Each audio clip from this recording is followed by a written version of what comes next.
তো আমরা হচ্ছে হৃৎপিণ্ডের রোগ বাকি আছে আমাদের এই চ্যাপ্টারের হচ্ছে সবচেয়ে অনেক বড় চ্যাপ্টার তো আসলে, আর ডিটেলস পড়াইতে গেলে আসলে টাইম লাগে, কিছু করার নাই। তো হচ্ছে যে আমরা হচ্ছে যে হৃৎপিণ্ড পর্যন্ত সব পড়ছি, এখন হৃৎপিণ্ডের রোগ, এবং সিকিউ আসে বেশি হৃৎপিণ্ডের রোগ থেকে, পরীক্ষায় প্রশ্ন আসে কিন্তু হৃৎপিণ্ডের রোগ থেকে। তো আমাদের হৃৎপিণ্ডের রোগ শুরু হইলেই বইয়ের মধ্যে হচ্ছে যে এরকম একটা ছক দেওয়া আছে, ছক দিয়ে বলছে যে হৃৎপিণ্ডের রোগ, বুকের ব্যথা বা চেস্ট পেইন নিয়ে কথা বলছে। বুকের ব্যথা বা এটাকে বলছে চেস্ট পেইন, বুকের ব্যথা বা আমরা এটাকে কি বলি, আমরা এটাকে হচ্ছে যে চেস্ট পেইন বলি। এই যে বুকের ব্যথা বা চেস্ট পেইন, বুক ব্যথা করে, দেখো সব বুক ব্যথাই কি হার্টের ব্যথা? অনেক সময় দেখবা মানুষ বুক ব্যথায় শেষ হয়ে যেতেছে, ওরে বাপ মরে গেলাম রে, ও মা গো, বুক ব্যথায় মরে যাচ্ছে, কিন্তু সেটা আসলে বুক ব্যথাটা চেস্ট পেইন, চেস্ট পেইন, কিন্তু সেটা হার্টের ব্যথা না। সো বুক ব্যথা দুই টাইপের হতে পারে, একটা কার্ডিয়াক চেস্ট পেইন আর একটা হচ্ছে নন কার্ডিয়াক চেস্ট পেইন, যে আমাদের কার্ডিয়াক কস্ট না কিন্তু হচ্ছে বুক ব্যথা। সো এই যে এখানে যে চেস্ট পেইন গুলো আমাদের দেওয়া আছে, এখানে যে চেস্ট পেইন দেওয়া আছে, সেই চেস্ট পেইনটা কি আমাদের, এখানে চেস্ট পেইনটা আমাদের কি, এখানে হচ্ছে যে চেস্ট পেইন আছে, এখানে যে চেস্ট পেইন আছে, এই চেস্ট পেইনটা হচ্ছে নন কার্ডিয়াক চেস্ট পেইন। এখানে যে চেস্ট পেইনটা আছে এটা কেমন আমাদের নন কার্ডিয়াক চেস্ট পেইন, নন কার্ডিয়াক চেস্ট পেইন, নন কার্ডিয়াক চেস্ট পেইন, তারা কি আমাদের নন কার্ডিয়াক চেস্ট পেইন, ঠিক আছে, নন কার্ডিয়াক চেস্ট পেইন, তারা কার্ডিয়াক চেস্ট পেইন না, তারা হচ্ছে নন কার্ডিয়াক চেস্ট পেইন, যে আমাদের কার্ডিয়াক কজ না এই বুক ব্যথাটার। এখন কি কি আছে, যেমন প্লুরিসি আছে, প্লুরা হচ্ছে ফুসফুসের আবরণ, সেই ফুসফুসের আবরণে যদি কোনো সংক্রমণ হয় প্লুরিসি বলা হয়। নিউমোনিয়া হচ্ছে ফুসফুসের সংক্রমণ, যে ফুসফুসে যদি কোনো আক্রমণ হয় তাহলে যে প্রদাহটা হবে সেটা হচ্ছে আমাদের নিউমোনিয়া, এবং এটা খুব কমন একটা রোগ, বাচ্চাদের ক্ষেত্রে খুব কমনলি নিউমোনিয়া রোগ হয়। পালমোনারি এম্বলিজম জিনিসটা কি, তোমাদের একটা কথা বলছিলাম, সেটা হচ্ছে আমাদের থ্রম্বাস আর এম্বোলাস দুইটা কথা আছে, থ্রম্বাস এবং এম্বোলাস দুইটা কথা আছে, তোমাদের মনে আছে কিনা আমি জানি না, তোমাদেরকে পড়ে আসছিলাম যে হচ্ছে যে থ্রম্বাস জিনিসটা কি, তোমাদের পড়ে আসছিলাম যে থ্রম্বাস হচ্ছে জমাটবদ্ধ রক্ত, এই যে রক্ততঞ্চনের সময় আমাদের যে হচ্ছে জমাটবদ্ধ রক্তকে বলি হচ্ছে আমরা থ্রম্বাস, এরকম একটা পিণ্ডের মতো হয় আমাদের থ্রম্বাস। আর ইম্বলাস হচ্ছে যখন ইম্বলাস হচ্ছে যখন থ্রম্বাস আমাদের হচ্ছে থ্রম্বাস তৈরির জায়গা থেকে, থ্রম্বাস তৈরির স্থান থেকে ছুটে অন্যদিকে চলে যায়, তৈরির স্থান থেকে ছুটে অন্য জায়গায় যায়, তৈরির স্থান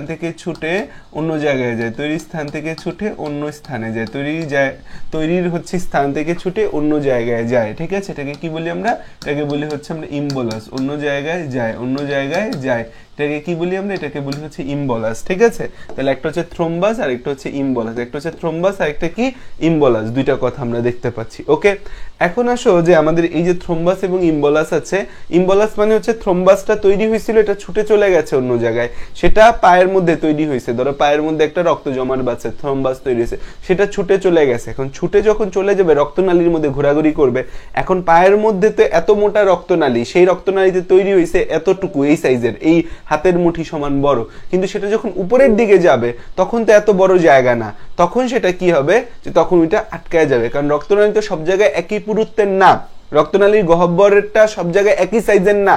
তো আমাদের শ্রোণীদেশে বা নিম্নাঙ্গের শিরা থেকে জমাট রক্ত ফুসফুসে প্রবেশ করে, ফুসফুসের মধ্যে আমাদের কি করে, যে ওখানে রক্ত প্রবাহ বন্ধ করে দেয়, এটাকে বলা হয় পালমোনারি ইনফার্কশন। মানে হচ্ছে ঝামেলা করতেছে বোর্ডটা, ইনফার্কশন মানে কি,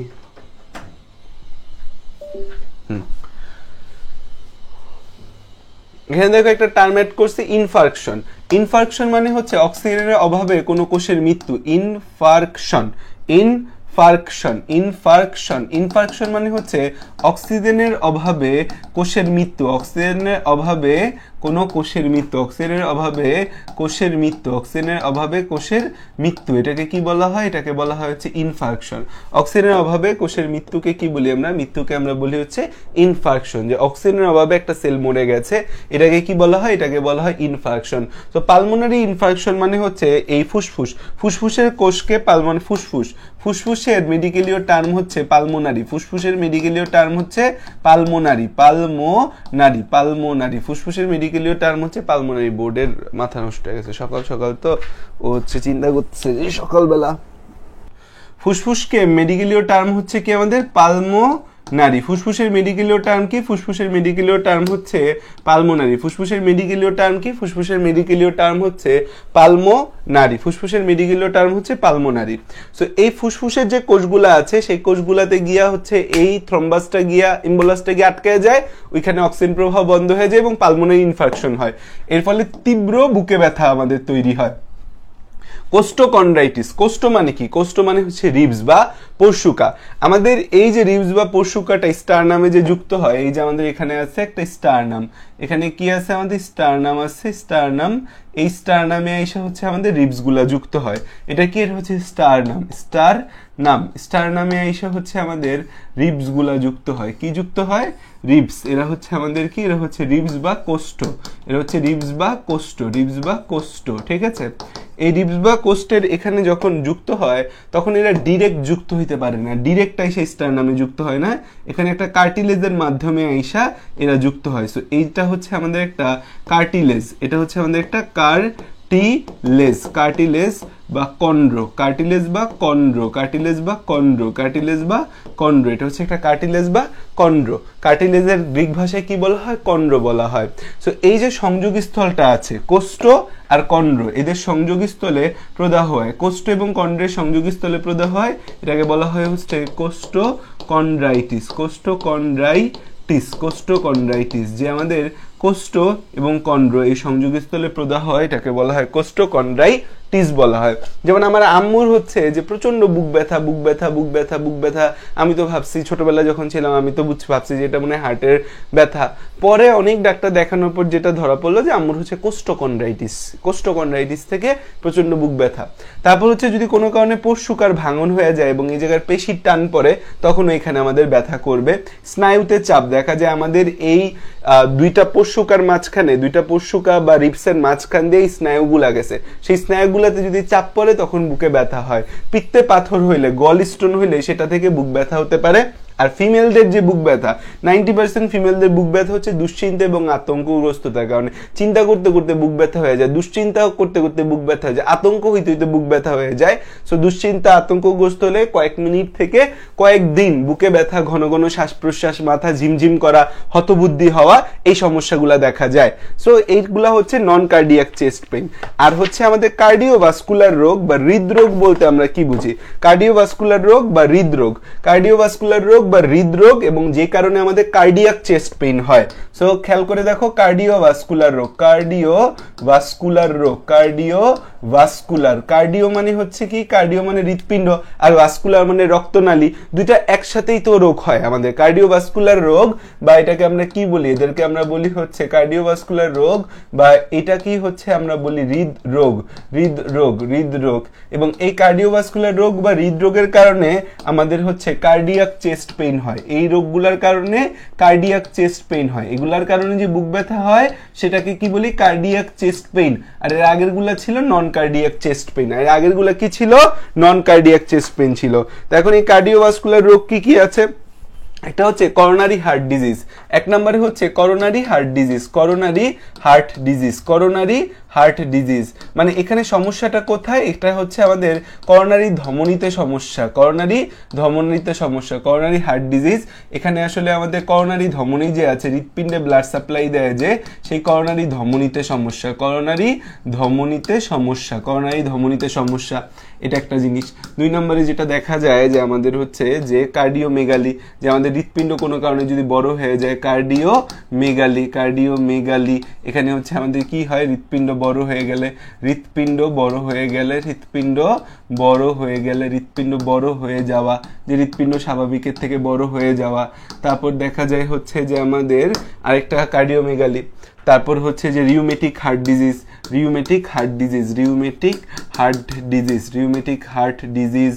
যে আমাদের এটা কিসের কারণে হয়? রিউমেটিক হার্ট ডিজিজ হয় স্ট্রেপ্টোকক্কাস ইনফেকশনে, স্ট্রেপ্টোকক্কাস ব্যাকটেরিয়ার ইনফেকশনের কারণে, কক্কাস ব্যাকটেরিয়ার ইনফেকশনের কারণে, ব্যাকটেরিয়ার ইনফেকশনে, স্ট্রেপ্টোকক্কাস ব্যাকটেরিয়ার ইনফেকশনে, স্ট্রেপ্টোকক্কাস ব্যাকটেরিয়ার ইনফেকশনে এই রোগটা হয়। তারপর হয়েছে যে আরেকটা আছে এটাকে বলা হয় হচ্ছে কার্ডিয়াক মায়োপ্যাথি, যে হৃৎপেশিতে সমস্যা, কার্ডিয়াক মায়োপ্যাথি, প্রত্যেকটা নামই কিন্তু তোমার বই থেকেই দিচ্ছি। কার্ডিয়াক মায়োপ্যাথি হচ্ছে হৃৎপেশিতে সমস্যা, হৃৎপেশিতে সমস্যা, হৃৎপেশিতে সমস্যা। তারপর হচ্ছে কার্ডিয়াক ফেইলিয়ার, যে হৃৎপিণ্ড আসলে ঠিকঠাক মতো কাজ করতে পারতেছে না, কার্ডিয়াক ফেইলিয়ার, কার্ডিয়াক ফেইলিয়ার, যে হচ্ছে আমাদের হৃৎপিণ্ড তার প্রয়োজনীয় হৃৎপিণ্ড ঠিকমতো কাজ করতে পারতেছে না, ঠিকমতো কাজ করে না, হৃৎপিণ্ড ঠিকমতো কাজ করে না। ভালভুলার হার্ট ডিজিজ, যে হৃৎপিণ্ডে যে ভালভগুলো আছে সেই ভালভগুলাতে সমস্যা, valvular heart disease, valvular heart disease, যে হৃৎপিণ্ডের ভালভে সমস্যা, হৃৎপিণ্ডের ভালভে সমস্যা, হৃৎপিণ্ডের ভালভে সমস্যা, হৃৎপিণ্ডের ভালভে সমস্যা, ভালভ বা কপাটিকাতে সমস্যা, কপাটিকাগুলো ঠিকমতো খোলা বা বন্ধ হচ্ছে না, কপাটিকাতে সমস্যা, কপাটিকাগুলো ঠিকমতো খুলতেছেও না, কপাটিকাগুলো ঠিকমতো বন্ধ হচ্ছে না। তো এই কয়টা ডিজিজ হচ্ছে আমাদের হৃৎপিণ্ডের মধ্যে আমরা খুব কমনলি দেখতে পাই। আরেকটা হচ্ছে কনজেনিটাল হার্ট ডিজিজ, জন্মগত heart disease, congenital heart disease, যে জন্মগতভাবে আমাদের হচ্ছে হার্টের সমস্যা, congenital heart disease, congenital heart disease, congenital heart disease, জন্মগত সমস্যা, জন্মগত হৃদরোগ। জন্মগত হৃদরোগ হচ্ছে এর মধ্যে সবচেয়ে কমন হচ্ছে তোমাদের ফ্যামিলিতে কোনো বাচ্চা কাচ্চার ক্ষেত্রে শুনবা যে হচ্ছে হার্টে ফুটা থাকে, হৃৎপিণ্ডে ফুটা থাকে, হৃৎপিণ্ডে ফুটা থাকে, হার্টে কি থাকে, ফুটা থাকে, যে হার্টে হচ্ছে যে আমাদের ফুটা, ওই ফুটা বন্ধ করার জন্য অপারেশন করতে হয়। তারপর হচ্ছে যে আরেকটা যেটা আছে সেটা হচ্ছে পেরিকার্ডাইটিস, পেরিকার্ডাইটিস, পেরিকার্ডাইটিস, যে হচ্ছে পেরিকার্ডিয়ামে প্রদাহ, পেরিকার্ডিয়ামে প্রদাহ, পেরিকার্ডিয়ামে প্রদাহ, ঠিক আছে। পেরিকার্ডিয়াম মানে হচ্ছে হৃৎপিণ্ডের যে আবরণ পেরিকার্ডিয়াম, সেই পেরিকার্ডিয়ামে প্রদাহ, সেই পেরিকার্ডিয়ামে হচ্ছে প্রদাহ, সেই পেরিকার্ডিয়ামে হচ্ছে কি প্রদাহ, এটাকে কি বলি, পেরিকার্ডাইটিস বলি, ঠিক আছে। তো এই হচ্ছে আমাদের হার্টের যে রোগগুলা। এর মধ্যে সবচেয়ে কমন যে রোগটা সেটা হচ্ছে আমাদের করোনারি হৃদরোগ। করোনারি হৃদরোগটা আমাদের জন্য সবচেয়ে কমন এবং আমাদের জন্য সবচেয়ে গুরুত্বপূর্ণ হচ্ছে করোনারি হৃদরোগ। করোনারি হৃদরোগের কারণ হচ্ছে ধমনী গহ্বর সরু হয়ে যাওয়া। এটা আমাদের হচ্ছে যে এটাকে আমরা অ্যাথেরোস্ক্লেরোসিস বলি, এটাকে কি বলি, অ্যাথেরোস্ক্লেরোসিস বলি। তাহলে এই কয়টা হচ্ছে কার্ডিওভাস্কুলার রোগ, যে হৃৎপিণ্ডের রোগ হচ্ছে এরা। এরা কিসের রোগ? এরা হচ্ছে হৃৎপিণ্ডের রোগ।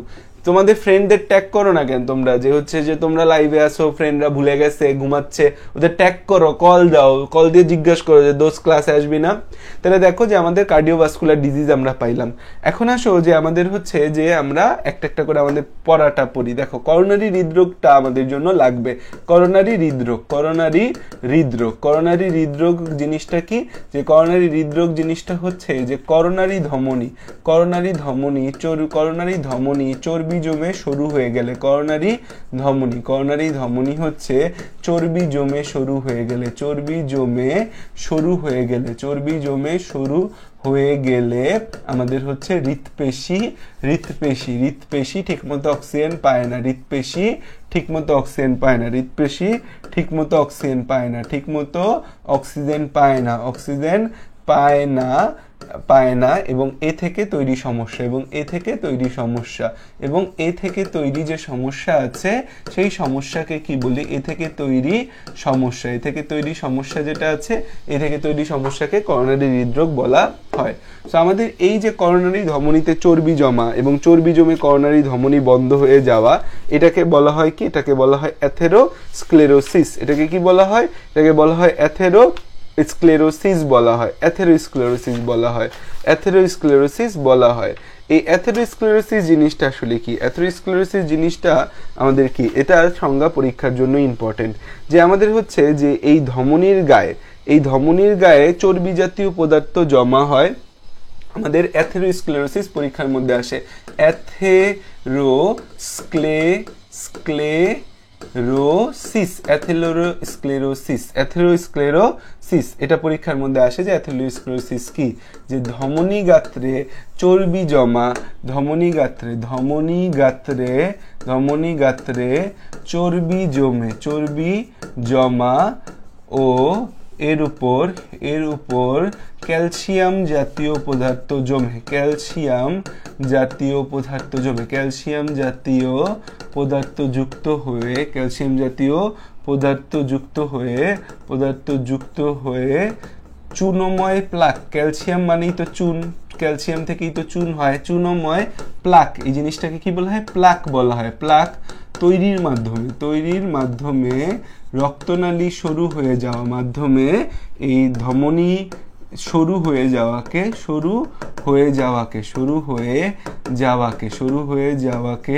অ্যাথেরোস্ক্লেরোসিস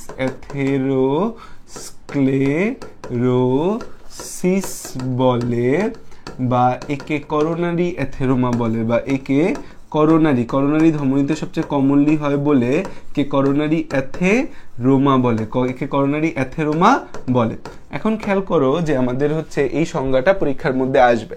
এখন খেয়াল করো যে এটা হচ্ছে আমাদের একটা হৃৎপেশি, এটা হচ্ছে আমাদের একটা কার্ডিয়াক মাসেল, এটা হচ্ছে আমাদের একটা কার্ডিয়াক মাসেল, এটা হচ্ছে একটা কি কার্ডিয়াক মাসেল, এটা কি একটা, এটা একটা কার্ডিয়াক মাসেল। এই যে কার্ডিয়াক মাসেলটা আমরা দেখতে পাচ্ছি, এটা যে আমাদের একটা কার্ডিয়াক মাসেল, এই কার্ডিয়াক মাসেলটার মধ্যে আমরা কি দেখবো? এই কার্ডিয়াক মাসেলটাই হচ্ছে আমরা এই আমাদের হচ্ছে একটা ধমনী আছে, এই যে আমাদের একটা ধমনী আছে, এই ধমনীটার নাম কি? করোনারি ধমনী। আমাদের এই কার্ডিয়াক মাসেলে রক্ত সরবরাহ করে যে ধমনী, তার নাম হচ্ছে করোনারি ধমনী, করোনারি ধমনী। এখন এই করোনারি ধমনী গায়ে আমার হচ্ছে চর্বি জমছে, হলুদ বর্ণের চর্বি জমছে। চর্বি জমলে কি হবে? অক্সিজেন প্রবাহটা ঠিকঠাক মতো হবে না, তাহলে অক্সিজেন প্রবাহটা কি হবে? অক্সিজেন প্রবাহটা হ্রাস পাবে, এবং এখানে হচ্ছে আমাদের এই চুনময় প্লাকগুলাও আমাদের হচ্ছে জমে একটু এবড়ো থেবড়ো একটা ভাব হয়ে গেছে এখানে। এখন এখানে আমাদের হচ্ছে অক্সিজেন প্রবাহ কি হবে? অক্সিজেন হচ্ছে আমাদের প্রবাহটা কম হবে, সো এখানে অক্সিজেন প্রবাহ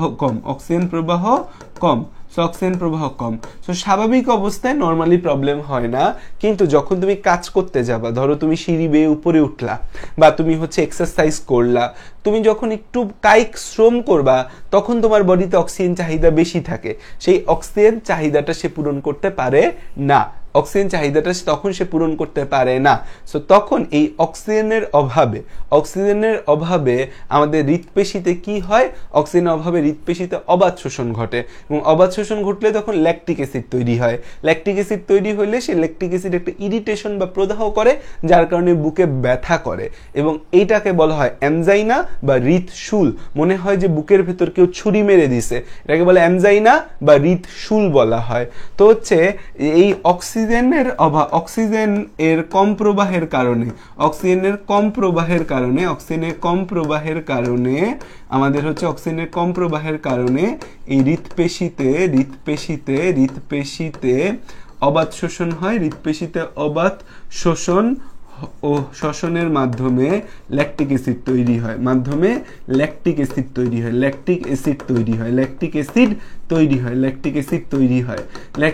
তৈরি হয়, ও এর ফলে বুকে যে ব্যথা হয়, বুকে ব্যথা হয়, একে কি বলা হয়? একে বলা হয় হচ্ছে অ্যানজাইনা বা হৃৎশুল বলা হয়, অ্যানজাইনা বা হৃৎশুল বলে, একে কি বলে? অ্যানজাইনা বা হৃৎশুল বলে। তাহলে এটাকে কি বলতেছি আমরা? অ্যানজাইনা বা হৃৎশুল বলতেছি, এবং এটা একটা লক্ষণ যে তোমার হার্ট অ্যাটাক হইতে পারে, অ্যানজাইনা মূলত হচ্ছে যে তুমি যখন এক্সারসাইজ করবা, তখন তোমার বডিতে যে অক্সিজেনের ইনক্রিজ ডিমান্ড, এক্সারসাইজ করলে বডিতে অক্সিজেন ইনক্রিজ ডিমান্ড হয়, এবং একই সাথে হার্টেরও তো বেশি বিট করা লাগে, দুব।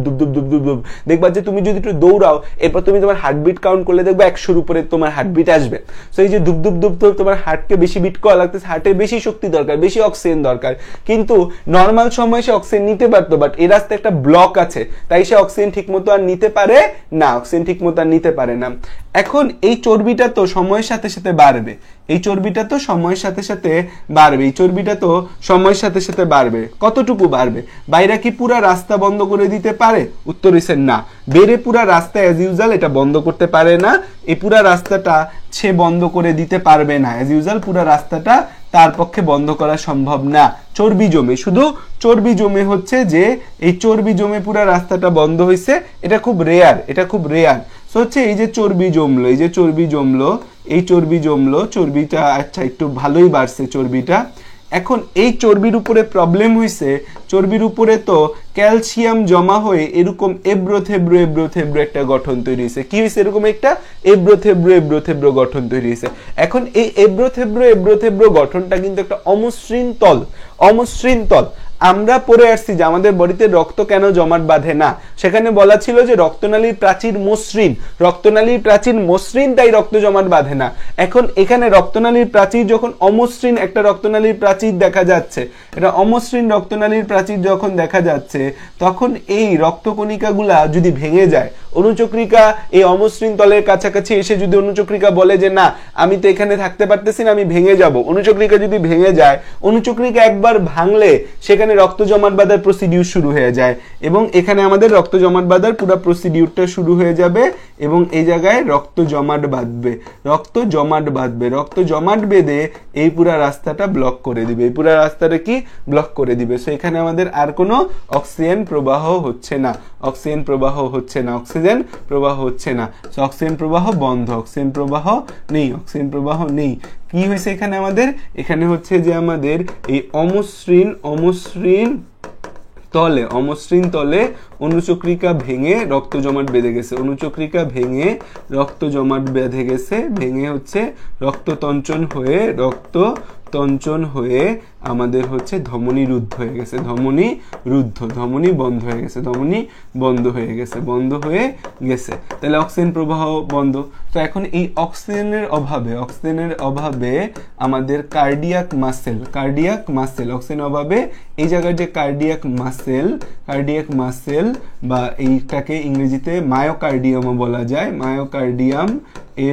মায়োকার্ডিয়ামের টিস্যু মারা যায়। সো অক্সিজেনের অভাবে দম বন্ধ হয়ে মারা যাওয়াকে কি বলা হয়? তোমাকে একটু আগে পড়ায় আসছি যে অক্সিজেনের অভাবে দম বন্ধ হয়ে মারা যাওয়াকে কি বলা হয়? অক্সিজেনের অভাবে কোষের মৃত্যুকে হচ্ছে যে মেডিকেলিও আমরা একটা তো নেক্রোসিস পড়ছি, আর একটা টার্মিনোলজি আছে ইনফার্কশন। এটাকে কি বলা যায়? ইনফার্কশন, মারা যায়। এটাকে বলা হয় হচ্ছে মায়োকার্ডিয়াল ইনফার্কশন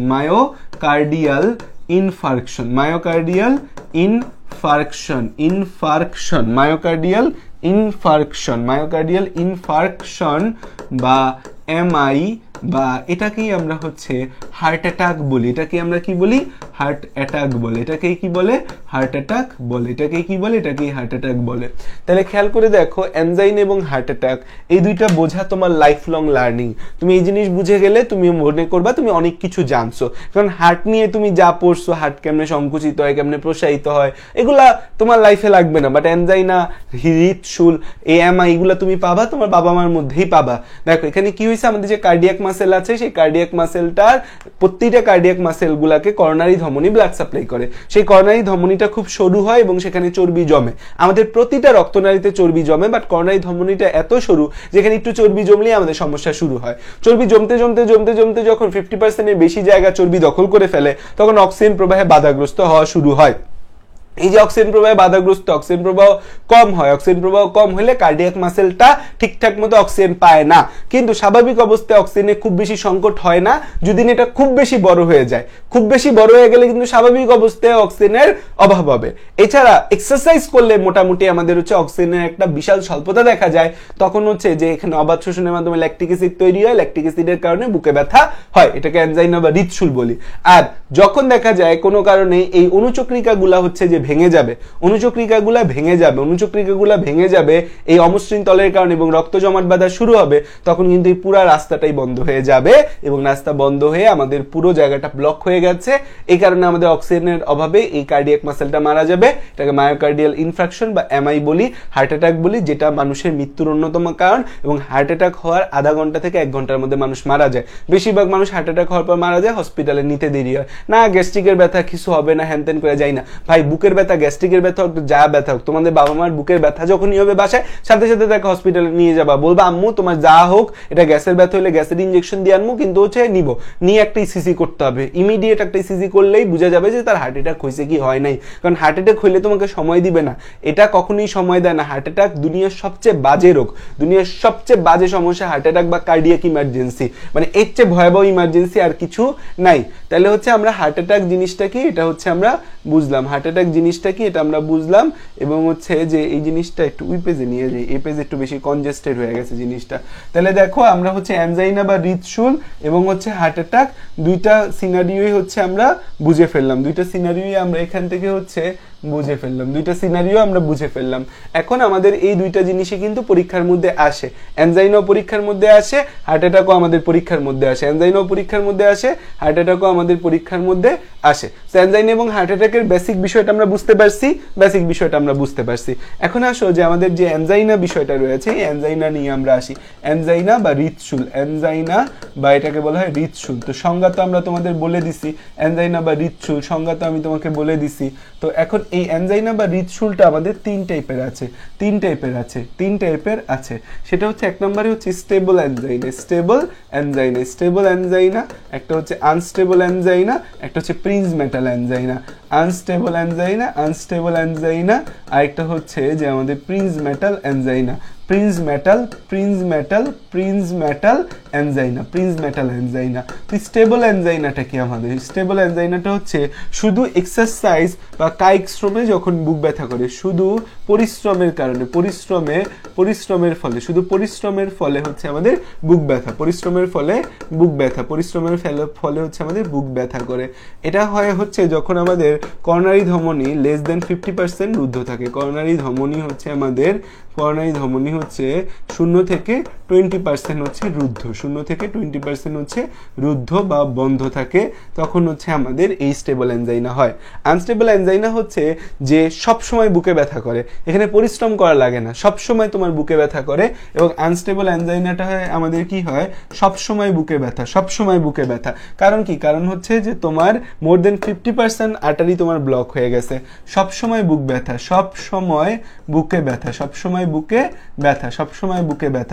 বুকে ব্যথা। এটা কখন হবে? এটা হবে যখন আমাদের হচ্ছে করোনারি ধমনী হচ্ছে আমাদের মোর দেন হচ্ছে আমাদের 50% হচ্ছে রুদ্ধ, 50% রুদ্ধ, বা অনেকগুলা বইয়ে বলা আছে 90 থেকে 99%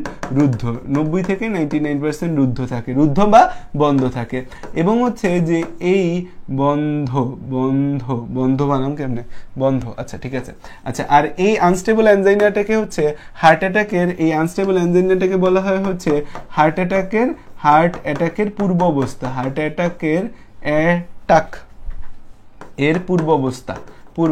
অ্যাটাকের পূর্ব অবস্থা। আচ্ছা, আর প্রিন্স মেটাল অ্যানজাইনা এখানে মূলত হচ্ছে যে এখানে হুটহাট ব্যথা করে, এটা মূলত এই করোনারি ধমনীর সংকোচনের কারণেই ব্যথা হয়। এটা মূলত কি হয়? করোনারি ধমনীর সংকোচনের কারণে হয় ব্যথা, করোনারি ধমনীর হচ্ছে সংকোচনের কারণে এটা হয় হচ্ছে আমাদের, ধরো তীব্র শীতে হঠাৎ করে প্রচন্ড শীত পড়ছে, সেই শীতের সময় হঠাৎ করে তোমার হচ্ছে এই প্রিন্স মেটাল বিশ্রামের সময় বা ঘুমের মধ্যে বা ঠান্ডার কারণে, বিশ্রামের সময়, ঘুমের মধ্যে বা ঠান্ডা, সব সময় বুকে ব্যথা, বেসিক্যালি বিশ্রামের টাইমে, বিশ্রামেও এটা বেসিক্যালি হয় হচ্ছে ঠান্ডার কারণে, তারপর হচ্ছে ঠান্ডার কারণে বা ঘুমের মধ্যে। তো প্রিন্স মেটাল নিয়ে আসলে খুব বেশি ভয়ের কিছু নাই, সবচেয়ে ভয় হচ্ছে আমাদের আনস্টেবল অ্যানজাইনা নিয়ে। আনস্টেবল অ্যানজাইনা হার্ট অ্যাটাকের পূর্ব লক্ষণ। আচ্ছা, এখন একটা জিনিস হচ্ছে যে তোমার পরীক্ষায় আসবে হচ্ছে লক্ষণ এবং করণীয়। যে কোনো বুক ব্যথার কিছু স্পেসিফিক লক্ষণ আছে, যে পরীক্ষার মধ্যে আসবে তোমার লক্ষণ এবং করণীয়। তোমার পরীক্ষার মধ্যে আসবে লক্ষণ এবং করণীয়। কি লক্ষণ, কি করবা, এটা পরীক্ষার মধ্যে আসবে। মনে রাখবা যে কোনো বুক ব্যথার লক্ষণ হচ্ছে সবগুলার ক্ষেত্রে হচ্ছে সেম বুকে ব্যথা, ঠিক আছে? বুক ব্যথার লক্ষণ হচ্ছে অ্যানজাইনার ক্ষেত্রেও যা, হার্ট অ্যাটাকের ক্ষেত্রেও তা, মানে তীব্রতাটা একটু বেশি হয়। এটা হচ্ছে যে আমাদের বিষয়। বুক ব্যথার লক্ষণ আমাদের হচ্ছে যে, বা অ্যানজাইনার লক্ষণ যদি আমি বলি, অ্যানজাইনার লক্ষণ কি আমাদের? অ্যানজাইনার লক্ষণ হচ্ছে যে স্টারনাম, এই যে আমাদের স্টারনামের পেছনে ব্যথা, এই বুকটা এরকম ব্যথা করতেছে, স্টারনামের পেছনে ব্যথা করবে, স্টারনাম যে আছে আমাদের, স্টারনামের পেছনে ব্যথা। তারপর হচ্ছে যে এই বাম হাত তারপর হচ্ছে ঘাড়ে ব্যথা, বাম হাত ঘাড়ে ব্যথা, বাম হাত ঘাড়ে, তারপর হচ্ছে চোয়ালে, বাম হাত ঘাড়ে চোয়ালে, বাম সাইডে ব্যথা, চোয়ালে ব্যথা, নিঃশ্বাস নিতে কষ্ট হয়, শ্বাস প্রশ্বাসে কষ্ট হবে, শ্বাস প্রশ্বাসে কষ্ট, তারপর হচ্ছে বমি বমি ভাব বা বমি হওয়া, মাথা ঘুরানো, চোখে অন্ধকার দেখা, মাথা ঘুরানো, চোখে অন্ধকার দেখা, মাথা ঘুরানো, চোখে অন্ধকার দেখা, চোখে অন্ধকার দেখা, অন্ধকার দেখা।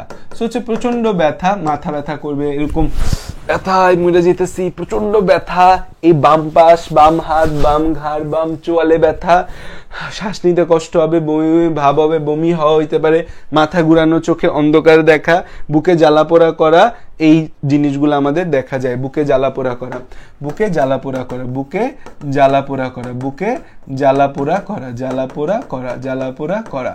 অ্যানজাইনার একটা ব্যথার একটা লক্ষণ হচ্ছে যে এই ব্যথা 5 থেকে 30 মিনিট স্থায়ী হয়, 5 থেকে 15 মিনিট, 5 থেকে 30 মিনিট না, 15 মিনিট স্থায়ী হয়, 15 মিনিট স্থায়ী হয়, 5 থেকে 15 মিনিট স্থায়ী হয়। আর হার্ট অ্যাটাকের ব্যথা হচ্ছে লম্বা সময় হার্ট অ্যাটাকের ব্যথা থাকে।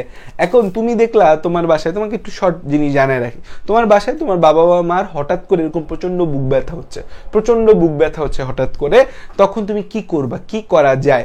দুইটা ওষুধ আছে, যে দুইটা ওষুধ লাইফ সেভিং ড্রাগ, এবং এই দুইটা ড্রাগ আসলে ইমার্জেন্সি ড্রাগ। এই দুইটা ওষুধ বাসায় থাকা দরকার। সেটা হচ্ছে, একটা হচ্ছে ইকোস্পিরিন, একটা হচ্ছে ইকোস্পিরিন। এখন আমি ডাক্তার, তো আমি এখন তোমাদের বলতে পারি এই জিনিস যে ট্যাবলেট ইকোস্পিরিন। এই যে ট্যাবলেট ইকোস্পিরিন আছে, এই ট্যাবলেট ইকোস্পিরিন আর নাইট্রোগ্লিসারিন স্প্রে, এই দুইটা জিনিস বাসার জন্য হচ্ছে একদম life saving. Ecosprin, tablet Ecosprin 75 milligram যেটা আছে, এবং হচ্ছে যে নাইট্রোগ্লিসারিন স্প্রে। সো তুমি যদি দেখো যে তোমার আব্বু বা আম্মুর হঠাৎ করে প্রচন্ড বুক ব্যথা, এবং তার আগের প্রিভিয়াস হিস্ট্রি আছে, হয়তো হার্টের কোনো সমস্যা ছিল, প্রিভিয়াস হিস্ট্রি আছে, তখন তোমার বাসায় ইকোস্পিরিন ট্যাবলেটটা যদি থাকে, এটা অ্যাসপিরিন নামে বেসিক্যালি বাসায় থাকে, তখন এই ইকোস্পিরিন ট্যাবলেটটা 4টা খাওয়ায় দেওয়া হচ্ছে ওই টাইমে একটা লাইফ সেভিং একটা ডিসিশন। কারণ ইকোস্পিরিনটা কি করে, অনুচক্রিকা যে জমাট বাঁধতে নেয়, সেই অনুচক্রিকাকে জমাট বাঁধতে দেয় না। আমাদের অনুচক্রিকাগুলা জমাট বেঁধে কিন্তু রক্ত জমাট বাঁধা পুরো রাস্তাটা ব্লক করে দেয়, এই ইকোস্পিরিন এই ব্লকটা হইতে দেয় না। আর নাইট্রোগ্লিসারিন স্প্রে কি করে, রক্তনালীকে প্রসারিত করে। এই যে রক্তনালীটা যদি একটু প্রসারিত হয়, তাইলে এই ব্লকের চারপাশ দিয়ে একটু জায়গা ক্রিয়েট হবে, এবং হচ্ছে আমাদের অক্সিজেনটা প্রবাহ হইতে পারবে। সো যদি দেখো প্রচন্ড বুক ব্যথা হচ্ছে তোমার আব্বু বা আম্মুর, এবং তোমার হাসপাতালে নিতে সময় লাগবে, 1-1.5 ঘন্টা সময় লেগে যাবে, দূর বাসা থেকে অনেক হসপিটাল, তখন ইমার্জেন্সি বেসিসে ইকোস্পিরিন ট্যাবলেট 4টা খাওয়ায় দাও। 4টা কিভাবে খাওয়াবো, ওই টাইমে তো খেতে পারবে না। ওই ইকোস্পিরিন ট্যাবলেটগুলোকে ব্যথায় তো মুখটুকি খুলতে পারে না, গুঁড়া করে জিহ্বার নিচে এই জায়গায় লাগায় দিবা। তাহলে কি হবে, জিহ্বার নিচে যে আমাদের হচ্ছে যে লিঙ্গুয়াল ভেইন আছে, সেই লিঙ্গুয়াল ভেইন খুব দ্রুত এই ওষুধটাকে শোষণ করে নিবে এবং কাজে লাগবে। নাইট্রোগ্লিসারিন স্প্রে কই দিবা, জিহ্বার নিচে, কারণ জিহ্বার নিচে দেখবা, আয়নায় আজকে গিয়ে জিহ্বা দেখবা, জিহ্বার নিচে নীল নীল 2টা দাগ দেখা যায়, এগুলো হচ্ছে আমাদের লিঙ্গুয়াল ভেইন, এরা খুব দ্রুত ওষুধটা শোষণ করে, নাইলে মুখে দিলে তো পেটে যেতে অনেক টাইম লেগে যাবে। তো এই 2টা হচ্ছে লাইফ সেভিং ড্রাগ, আমাদের যখন হার্ট অ্যাটাক বা অ্যানজাইনা খুব খারাপ দশায় মানুষের পৌঁছাবে। যদি দেখো ব্যথা 5 থেকে 15 মিনিটের মধ্যে ভালো হয়ে যায়, তাহলে তো সমস্যা নেই, কিন্তু ব্যথা যদি লং টার্ম পারসিস্ট করে, তখন কিন্তু এই জাতীয় ওষুধগুলা লাইফ সেভিং একটা ড্রাগ হিসেবে কাজ করে। এখন আসো যে আমাদের হার্ট অ্যাটাক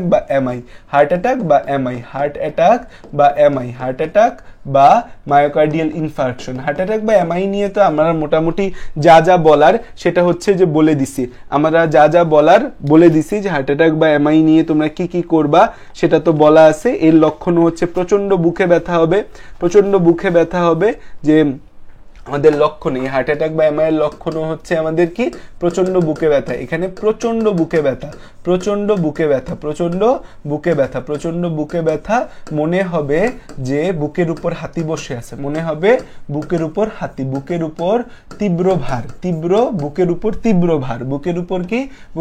তীব্র ভার। একজন কমেন্টে বলছো যে চোখ জ্বলাপোড়া করতেছে, তাহলে তুমি একটা টিয়ার ড্রপ ইউজ করবা। তোমাদের এখন হচ্ছে যে যারা সারাদিন অনলাইনে থাকো, তাকায় থাকতে চোখের পানি শুকায় যায়, তো একটা হচ্ছে টিয়ার ফ্রেশ নামে ড্রপ পাওয়া যায়। টিয়ার ফ্রেশ ড্রপ, এই ড্রপগুলো হচ্ছে মূলত তোমার আর্টিফিশিয়াল টিয়ার ফ্রেশ ড্রপ, আর্টিফিশিয়াল টিয়ার। সো এই আর্টিফিশিয়াল টিয়ারগুলো দিলে দিনে 2 বার করে যদি তুমি দাও, বা ক্লাসের আগে 1 বার করে যদি দাও, 2 বার করে দাও, দিনে 2 বার 1 ফোঁটা করে 2 চোখে দাও, তাহলে তোমার চোখগুলা এই জ্বালা পোড়া সমস্যাটা কমবে। সো হচ্ছে দেখো যে প্রচন্ড বুকে ব্যথা মনে হবে, বুকের উপর তীব্র ভার, তারপর হচ্ছে যে আমাদের বাম হাত, তারপর হচ্ছে চোয়াল, বাম হাত, চোয়াল, গলায় ব্যথা করে, ঘন ঘন শ্বাস প্রশ্বাস, যে ঘন ঘন শ্বাস প্রশ্বাস, চোখে অন্ধকার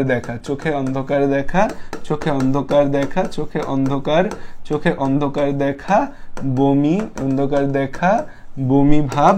আর এইখানে হচ্ছে বমি, সবচেয়ে বড় যে জিনিসটা, এই হার্ট অ্যাটাকে হচ্ছে প্রচন্ড মৃত্যু ভয় কাজ করে। মানুষের মনে হয় সে এখনই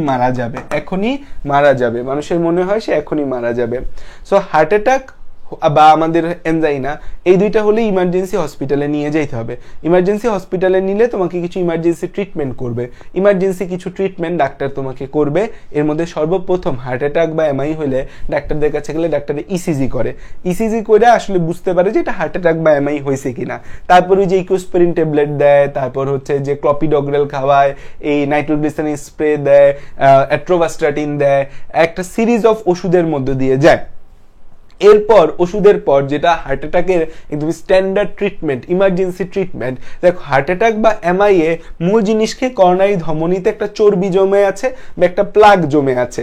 এই হার্ট অ্যাটাক বা এমআই এর চিকিৎসা যদি আমি করি, যে এনজাইনা, যে আমাদের আনস্টেবল এনজাইনা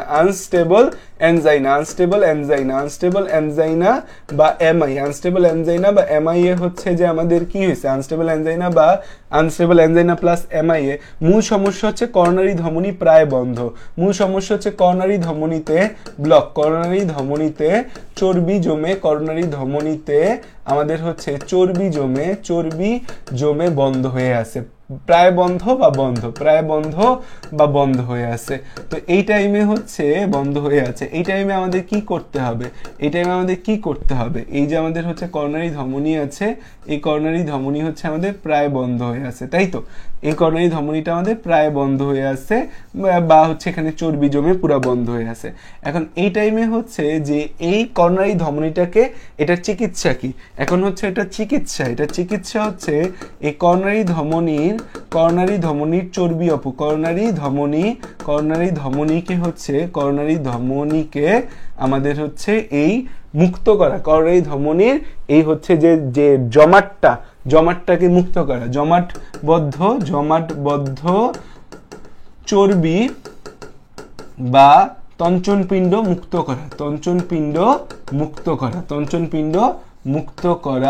মুক্ত করা, এবং এটার কারণে যে অপারেশন বা ট্রিটমেন্টটা করা হয় সেটাকে বলা হয় হচ্ছে রিং পরানো। আমরা শুনছি না হার্টে রিং পরাইছে, হার্টে ব্লক হয়ে গেছে, ব্লক মানে কি, বন্ধ হয়ে গেছে রাস্তা, এই কারণে হার্টে রিং পরাইছে। এটার যে চিকিৎসা, এটাকে বলা হয় হচ্ছে আমাদের এনজিওপ্লাস্টি। এটাকে কি বলা হয়? এনজিওপ্লাস্টি।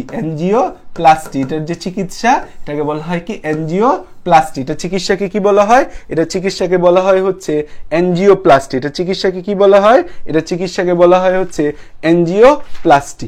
এনজিওপ্লাস্টি মানে হচ্ছে বড় ধরনের অস্ত্রোপচার না করে হৃৎপিণ্ডের সংকীর্ণ লুমেন বা রুদ্ধ হয়ে যাওয়া করোনারি ধমনী পুনরায় প্রশস্ত করার পদ্ধতিকে এনজিওপ্লাস্টি বলা হয়। সো এই যে এনজিওপ্লাস্টি জিনিসটা কি আমাদের? এনজিওপ্লাস্টি জিনিসটা হচ্ছে কি, আমাদের বড় ধরনের কোনো অস্ত্রোপচার না করে, এখানে মূলত একটা রক্তনালীর মধ্যে, এখানে রক্তনালীটা কেটে একটা টিউব ঢুকায় অপারেশন করে। এখানে যে বড় ধরনের অস্ত্রোপচার না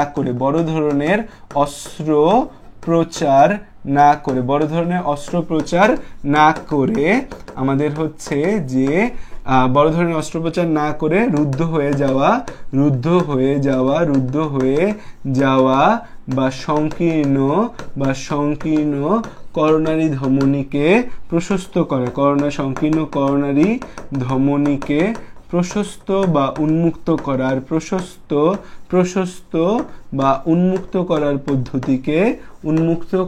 পদ্ধতিকে এনজিওপ্লাস্টি বলে। করার পদ্ধতিকে এনজিওপ্লাস্টি বলা হয়। এনজিওপ্লাস্টি বলে। কি বলে এটাকে? এনজিওপ্লাস্টি বলে। এই এনজিওপ্লাস্টি বলে। এই পদ্ধতিতে আমাদের হচ্ছে যে রুদ্ধ হয়ে যাওয়া করোনারি ধমনীটাকে হচ্ছে কি করা হয়, যে উন্মুক্ত করে দেয়। কিভাবে উন্মুক্ত করে? এটার এনজিওপ্লাস্টির 4টা টাইপ আছে। এনজিওপ্লাস্টির কয়টা টাইপ আছে? এনজিওপ্লাস্টির 4টা টাইপ আছে। প্লাস্টির 4টা টাইপ আছে। একটা হচ্ছে বেলুন এনজিওপ্লাস্টি, করোনারি অ্যাথেরেক্টমি, তারপর হচ্ছে যে আমাদের লেজার এনজিওপ্লাস্টি, একটা হচ্ছে বেলুন এনজিওপ্লাস্টি,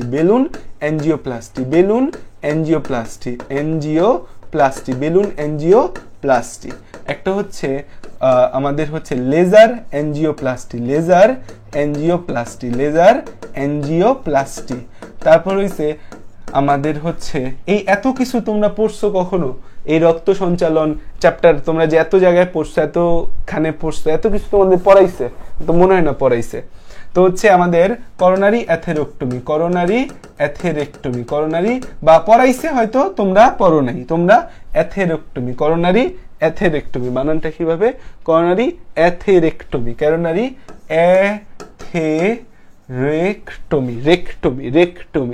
রেক্টমি। আচ্ছা, আরেকটা হচ্ছে আমাদের করোনারি আরেকটা হচ্ছে আমাদের করোনারি স্টেন্টিং, যে রিং বসানো আমরা যেটা বলছি না, এটাই হচ্ছে এটা করোনারি স্টেন্টিং। ঠিক আছে? তো এখানে আমাদের বেলুন এনজিওপ্লাস্টিতে কি করা হয়, যে একটা বেলুন করোনারি ধমনীতে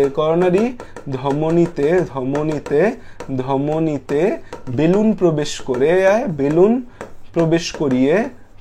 করিয়ে আমাদের হচ্ছে এই ধমনীকে প্রশস্ত করে। ধমনীকে কি করে? প্রশস্ত করে। লেজার এনজিওপ্লাস্টিতে কি করে? লেজারের মাধ্যমে আমাদের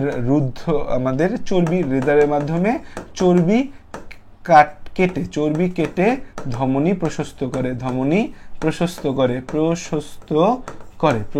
করে। করোনারি অ্যাথেরেক্টমির মাধ্যমে একটা হচ্ছে যে চাকুর মতো ঘূর্ণন যন্ত্র একটা ঘূর্ণন যন্ত্র নিয়ে আমাদের হচ্ছে এই চর্বি কেটে ধমনী উন্মুক্ত করে। আর করোনারি স্ট্যান্টিং এ হচ্ছে কি করে? প্রায় রুদ্ধ হয়ে যাওয়া আমাদের হচ্ছে ধমনীকে কি করা হয়? প্রায় রুদ্ধ হয়ে যাওয়া ধমনী প্রথমে বেলুন দিয়ে প্রশস্ত করে।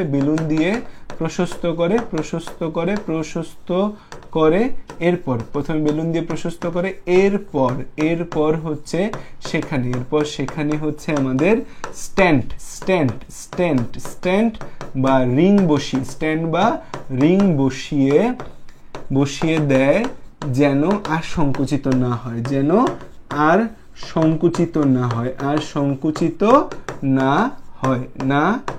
ঠিক আছে? লেখো। এরপর আমি ছবি দেখাচ্ছি তোমাদের এনজিওপ্লাস্টির।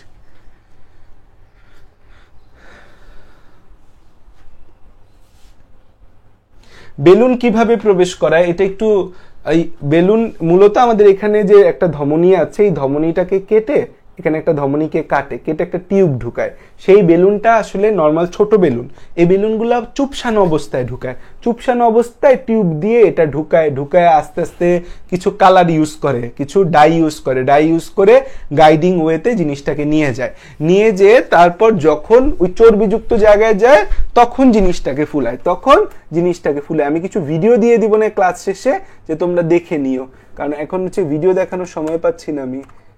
এই যে একটা হচ্ছে বেলুন এনজিওপ্লাস্টি, এটা হচ্ছে বেলুন এনজিওপ্লাস্টি, যে এই যে দেখো balloon inserted in the narrow area, বেলুনটা ফুলে জায়গাটাকে আমরা প্রশস্ত করতেছি। ঠিক আছে?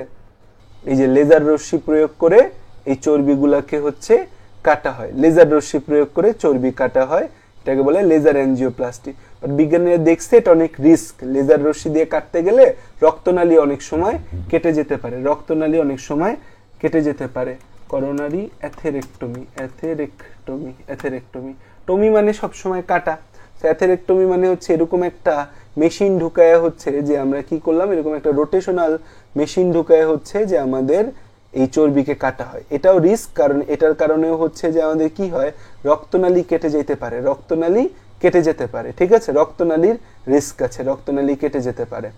আর আমাদের সবচেয়ে স্ট্যান্ডার্ড যেটা করোনারি স্ট্যান্টিং, এটা সবচেয়ে স্ট্যান্ডার্ড এবং এটাই এখন করা হয়, করোনারি স্ট্যান্টিং, স্ট্যান্টিং, স্ট্যান্টিং যেটা সেটা হচ্ছে যে আমাদের এই প্রথমে এই দেখা যায় যে আমাদের কি করা হয়, যে প্ল্যাক আছে সেখানে একটা স্ট্যান্ড, বেলুনের মাধ্যমে আমরা একটা স্ট্যান্ড ঢুকাই, তো বেলুন দিয়ে প্রথমে জায়গাটাকে, এই যে বেলুন, প্রথমে বেলুন ঢুকাই জিনিসটাকে ফুলাই, তারপর হচ্ছে বেলুনের সাথে একটা স্ট্যান্ড পাঠাই, তারপরে এই স্ট্যান্ড বা রিংটা হচ্ছে যে আমরা বসায় দিই, স্ট্যান্ড বা রিংটা আমরা বসায় দিই।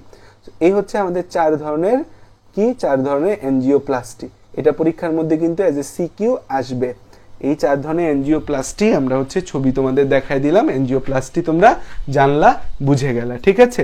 সবচেয়ে ভালো হচ্ছে আমাদের এইটা করোনারি স্ট্যান্টিং সবচেয়ে ভালো, এবং এটাই করা হয় কারণ এখানে বেলুন দিয়ে তুমি ফুলাই দেওয়ার পর আবার চুপসায় যেতে পারে, কারণ আর্টারি তো, এটা তো ইলাস্টিক। কিন্তু তুমি যখন একটা স্ট্যান্ড বা তুমি যখন একটা হচ্ছে যে রিং দিয়ে আসলা, তখন আর কোনো সমস্যা হওয়ার সম্ভাবনা থাকে না। তাহলে আমরা হচ্ছে হার্ট অ্যাটাক পর্যন্ত পড়ে ফেলছি, এবং এর একটা চিকিৎসা আমরা পড়ে ফেললাম, সেটা হচ্ছে কি অ্যাথেরোপ্লাস্টি, যেটা আছে আমাদের অ্যাথেরোপ্লাস্ট কি বলি আমরা হচ্ছে একটা পড়ে ফেলছি, করোনারি অ্যাথেরোস্ক্লেরোসিস হইলে সেটা যে চিকিৎসা আছে এনজিওপ্লাস্টি, সেটা পড়ে ফেলছি। এখন দেখো হার্ট ফেইলিয়ার মানে কি? হার্ট ফেইলিয়ার মানে হচ্ছে হৃৎপিণ্ডের যতটুকু কাজ করার কথা ছিল ততটুকু কাজ যদি করতে না পারে, তখনই তাকে আমরা হার্ট ফেইলিয়ার বলি। পরীক্ষায় তুমি ফেল করবা কখন? এই যে সামনে এইচএসসি পরীক্ষা 33 যদি না পাও তাহলে ফেল করবা, আল্লাহ না করুক, এমন দিন না আসুক। সো হচ্ছে অন্তত বায়োলজিতে তো ইনশাল্লাহ আসবে না। এখন হার্ট ফেইলিয়ার জিনিসটা কি? যখন হার্ট তার পর্যাপ্ত দেহের সকল স্থানে ঠিকমতো রক্ত সরবরাহ করতে না পারে, সকল স্থানে হচ্ছে আমাদের ঠিকমতো রক্ত সরবরাহ করতে না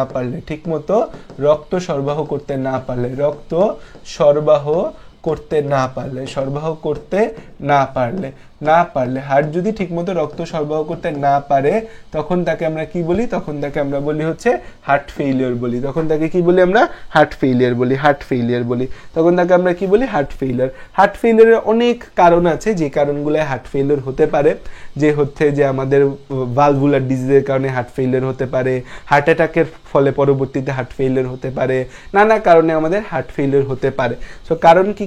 কারণ হচ্ছে হার্ট অ্যাটাক, ভালভের সমস্যার কারণে, ভালভের সমস্যা, তারপর হচ্ছে হার্ট অ্যাটাক পরবর্তী, এমআই পরবর্তী, তারপর হচ্ছে যে তারপর উচ্চ রক্তচাপের কারণে, হাই প্রেশারের কারণে। আচ্ছা, রক্তে কোলেস্টেরল জমা কারণ মানে একজন জিজ্ঞাসা করছে, কোলেস্টেরল মানেই চর্বি, হাই প্রেশারের কারণে। সো হচ্ছে আমাদের এই কয়টা কারণে হচ্ছে। তারপর এনিমিয়া বা রক্তশূন্যতার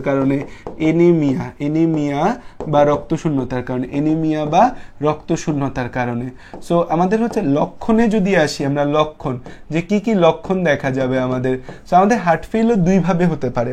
একটা হচ্ছে আমাদের রাইট সাইডের যে right atrium and right ventricle, সেইটা ফেল হতে পারে, লেফট অ্যাট্রিয়াম এবং লেফট ভেন্ট্রিকল সেটা ফেল হতে পারে। সো আমরা এটাকে দুই ভাগে ভাগ করে বলি, একটা হচ্ছে রাইট হার্ট ফেইলিয়ার, আর একটা হচ্ছে left heart failure. Right heart failure হইলে আমাদের যে জিনিসটা দেখা যায় যে আমাদের হচ্ছে যকৃৎ বড় হয় ও ব্যথা করে, যকৃৎটা বড় হয়ে যায় এবং ব্যথা করে। সো কারণ হচ্ছে যে আমাদের রাইট সাইডের যে রাইট অ্যাট্রিয়াম আছে, রাইট অ্যাট্রিয়ামে ব্লাড নিয়ে আসে কে? Inferior vena cava. So right atrium যদি ঠিকমতো কাজ না করে, এমনি চুপসায় বসে আছে, সংকোচন বসানো হচ্ছে না, তো ইনফিরিয়র ভেনা কাভায় রক্ত জমতে থাকবে, ইনফিরিয়র ভেনা কাভায় রক্ত জমতে যকৃৎটা বড় হয়ে যাবে, যকৃৎ বড় হয় এবং ব্যথা করে, পেটে পানি চলে আসে। যকৃতের পর আমাদের কি হয়? পেটে পানি চলে আসে, পায়ে পানি চলে আসে, পেটে পানি চলে আসে, পায়ে পানি আসে, পানি আসে, পেটে পানি আসে, পায়ে পানি আসে, এটা রাইট হার্ট ফেলিওরে দেখা যায়। আর লেফট সাইড যদি ফেল হয়, left heart failure, left heart failure. Left heart কোথা থেকে রক্ত নিয়ে আসে? লেফট অ্যাট্রিয়াম, রক্ত নিয়ে ফুসফুস থেকে। সো লেফট ভেন্ট্রিকল কাজ করতেছে না, লেফট ভেন্ট্রিকলে রক্ত বেরোইতেছে না, তাই লেফট অ্যাট্রিয়াম থেকে লেফট ভেন্ট্রিকলে আমাদের রক্ত আসবে না, লেফট অ্যাট্রিয়ামে রক্ত জমে গেছে। লেফট অ্যাট্রিয়াম থেকে রক্ত জমে গেলে এটা ব্যাকফ্লো হয়ে আমাদের লাংসে যাবে, তখন আমাদের ফুসফুসে পানি আসে। লেফট হার্ট ফেলিওরে কি হয়? ফুসফুসে পানি আসে। ফুসফুসে কি হয়?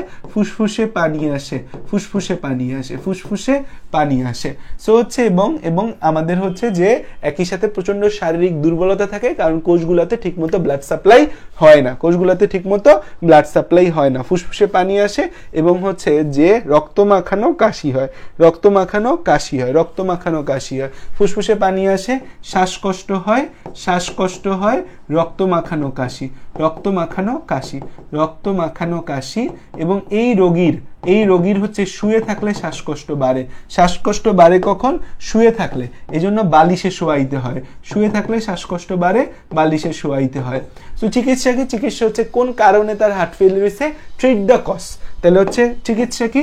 চিকিৎসা হচ্ছে ট্রিট দ্য কজ, তার যে কারণটা সেই কারণটা ঠিক করে দাও। Treat the cause, treat the cause, যে তার কারণ কি সেই কারণটা তুমি ঠিক করে দাও।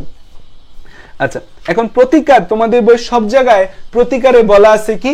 তোমাদের বই সব জায়গায় প্রতিকারে লাইফস্টাইল মডিফিকেশনের কথা বলা, যে ঠিকঠাক মতো খাবার খাবে, ঠিকঠাক মতো ব্যায়াম করবে, চর্বি জাতীয় খাবার কম খাবে, শাকসবজি বেশি খাবে, ডাক্তারের পরামর্শ মতো চলবে, যদি ওষুধ থাকে ওষুধ খাবে, ডায়াবেটিস থাকলে ডায়াবেটিস নিয়ন্ত্রণ করবে, হাই প্রেশার থাকলে হাই প্রেশার নিয়ন্ত্রণ করবে। তো তোমাদের বইয়ে সকল রোগের চিকিৎসা এভাবেই বলা আছে। তো হার্ট ফেলিওর পর্যন্ত পড়ে ফেললে আমাদের রোগ শেষ। এখন আসো যে তুমি ডাক্তারের কাছে গেলা, ডাক্তার তোমাকে কিছু টেস্ট দিবে। ধরো হচ্ছে যে আমাদের হচ্ছে টেস্টগুলো ইনভেস্টিগেশন। ধরো যে কোনো বুক ব্যথা নিয়ে তুমি ডাক্তারের কাছে গেলেই তোমাকে প্রথম সে করাবে কি? ইসিজি, বা এটাকে আমরা বলি হচ্ছে ইলেকট্রোকার্ডিওগ্রাম। এই ইলেকট্রোকার্ডিওগ্রামের মাধ্যমে হৃৎপিণ্ডের প্রাথমিক রোগ শনাক্ত করা যায়। এর মাধ্যমে কি করা যায়? হৃৎপিণ্ডের প্রাথমিক রোগ শনাক্ত করা যায়, যে হৃৎপিণ্ডের প্রাথমিক। আচ্ছা, 10:30 আরেকটা ক্লাসের কথা বলা আছে যে হবে। এখন লেকচার শেষ হয় নাই, শেষ না করেই কি আমি 10:30 লেকচারে চলে যাব না। আমি অধ্যায়টা শেষ করব, তারপর আমি আরেক চ্যাপ্টার শুরু করব, তাই না? অস্থির হয়ে কমেন্টে ভাইয়া 10:30 শ্বাসক্রিয়া শোষণ পড়ানোর কথা ছিল। আরে ভাই, এটা শেষ না করে অর্ধেক রেখে এখন শ্বাসক্রিয়া শোষণে চলে গেলে হবে? এটা শেষ করি, করে 11টা বাজে আমরা শুরু করি, তাই না? অস্থিরতা না করি। আচ্ছা আসো, তাহলে দেখো হৃৎপিণ্ডের প্রাথমিক রোগ শনাক্ত করে যে ইসিজি দেখা আমরা হচ্ছে বুঝতে পারি যে হৃৎপিণ্ডে কি সমস্যা আছে। হৃৎপিণ্ডের প্রাথমিক রোগ শনাক্তকরণ, ইসিজি করার পর যদি আমার মনে হয় যে এই রোগীটার যা সমস্যা আছে সেটা হার্ট অ্যাটাক হইতে পারে, তখন আমরা করাবো হচ্ছে ট্রপোনিন আই।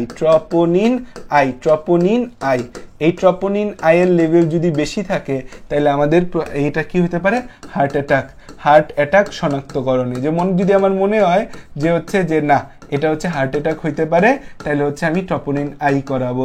যদি মনে হয় যে না, এটা হার্ট অ্যাটাক না, হার্ট ফেলিওর হতে পারে, তাহলে আমি বিএনপি করাবো, brain natriuretic peptide, brain natriuretic peptide, brain natriuretic peptide, brain natriuretic peptide, brain natriuretic peptide, brain natriuretic peptide, natriuretic peptide. এটা করাবো কি? যদি আমি মনে করি যে রোগীর হার্ট অ্যাটাক না, এর হার্ট ফেলিওর হয়েছে, হার্ট ফেলিওর শনাক্তকরণে আমি বিএনপি করাবো, হার্ট ফেলিওর শনাক্তকরণে। এই কয়টা হচ্ছে ইমার্জেন্সি টেস্ট। এরপর হচ্ছে আমি দেখলাম যে না, তার হচ্ছে হার্ট অ্যাটাক হইলেও সেটা তত তীব্র লেভেলে হার্ট অ্যাটাক হয় নাই, হার্ট অ্যাটাক হইলেও সেটা তত তীব্র লেভেলে হার্ট অ্যাটাক হয়তো হয় নাই। রোগীটা হচ্ছে যে আমাদের বা হার্ট অ্যাটাক শনাক্ত হয়ে গেছে, এখন কোন জায়গায় ব্লকটা সেটা বুঝবো কিভাবে, যে কোন ধমনীতে ব্লক যে হচ্ছে, তখন আমার করতে হবে হচ্ছে করোনারি অ্যাঞ্জিওগ্রাম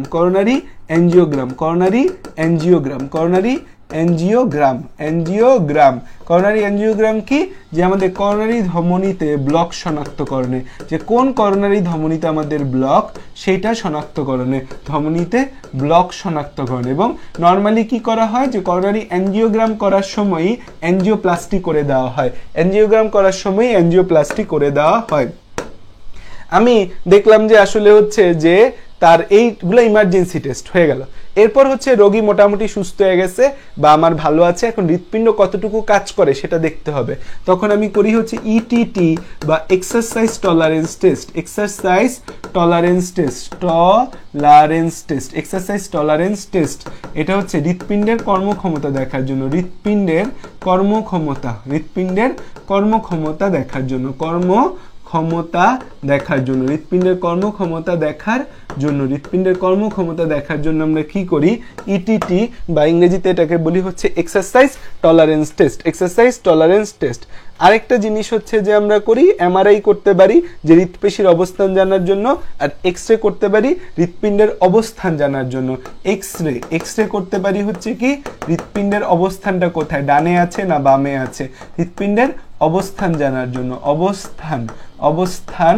আর হচ্ছে এই এমআরআই হচ্ছে হৃৎপেশির অবস্থা, হৃৎপেশি কেমন আছে, কি আছে, হৃৎপেশি ভালো আছে না খারাপ আছে, হৃৎপেশির অবস্থা, হৃৎপেশির অবস্থা জানার জন্য এমআরআই করি। প্রাথমিক রোগ শনাক্তকরণে হচ্ছে আমরা কি করি, ইসিজি করি। প্রাথমিক রোগ শনাক্তকরণে ইসিজি করি। বেসিক্যালি হার্ট অ্যাটাক শনাক্তকরণের জন্য একদম খুবই ইম্পর্টেন্ট। এই জায়গা থেকে প্রতি বছর প্রশ্ন আসে এমসিকিউর জন্য 5 স্টার, 5 স্টার। ঠিক আছে, ক্লিয়ার? কোনো কনফিউশন আছে? আচ্ছা, এখন আসো যে আমরা চিকিৎসা জানি। ধরো অ্যারিথমিয়া হইলে অ্যারিথমিয়ার চিকিৎসা কি, অ্যারিথমিয়া, অ্যারিথমিয়া, অ্যারিথমিয়ার চিকিৎসা, অ্যারিথমিয়ার চিকিৎসা কি তোমাদের লাস্ট ক্লাসে পড়াইছি। দেখি কয়জন মনে আছে যে অ্যারিথমিয়ার চিকিৎসা, খালি কি ক্লাসই করো না একটু পড়ালেখাও করো? আসো দেখি যে অ্যারিথমিয়ার চিকিৎসা আমাকে বলতে পারো কিনা যে অ্যারিথমিয়ার চিকিৎসা কি। অ্যারিথমিয়ার চিকিৎসা কি? অ্যারিথমিয়ার চিকিৎসা হচ্ছে কৃত্রিম পেসমেকার লাগানো, কৃত্রিম পেসমেকার লাগানো, পেসমেকার, পেসমেকার, কৃত্রিম পেসমেকার লাগানো, কৃত্রিম পেসমেকার লাগানো। পেসমেকার হচ্ছে একটা কম্পিউটারাইজড বিদ্যুতিক যন্ত্র যা অ্যাসে নোডের মতো, যা উদ্দীপনা তৈরি করে, উদ্দীপনা তৈরি করে হার্টের নোডগুলাকে উদ্দীপনা দেয়। বেসিক্যালি অ্যাসে নোডের মতো কাজ করে। এটা কি করে আমাদের? অ্যাসে নোডের মতো কাজ করে। সো আমাদের দেখা যায় যদি অ্যাসে নোড ঠিকঠাক মতো কাজ না করে বা অসুস্থ হয়ে যায়, যদি আমাদের হচ্ছে যে এই অ্যাসে নোড, যদি আমাদের হচ্ছে অ্যাসে নোড ঠিক মতো কাজ না করে, অ্যাসে নোড ঠিক মতো কাজ না করে, ঠিক মতো কাজ করতেছে না, কাজ না করে, তখন হচ্ছে তখন একটা কম্পিউটারাইজড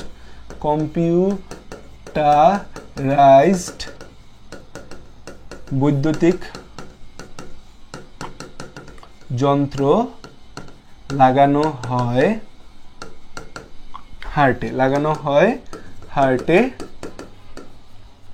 যা কম্পিউটারাইজড বৈদ্যুতিক যন্ত্র লাগানো হয় হার্টে, যা হৃৎপিণ্ডে উদ্দীপনা সরবরাহ করে, উদ্দীপনা সরবরাহ করে হৃদস্পন্দন ঠিক রাখে, হৃদস্পন্দন ঠিক রাখে।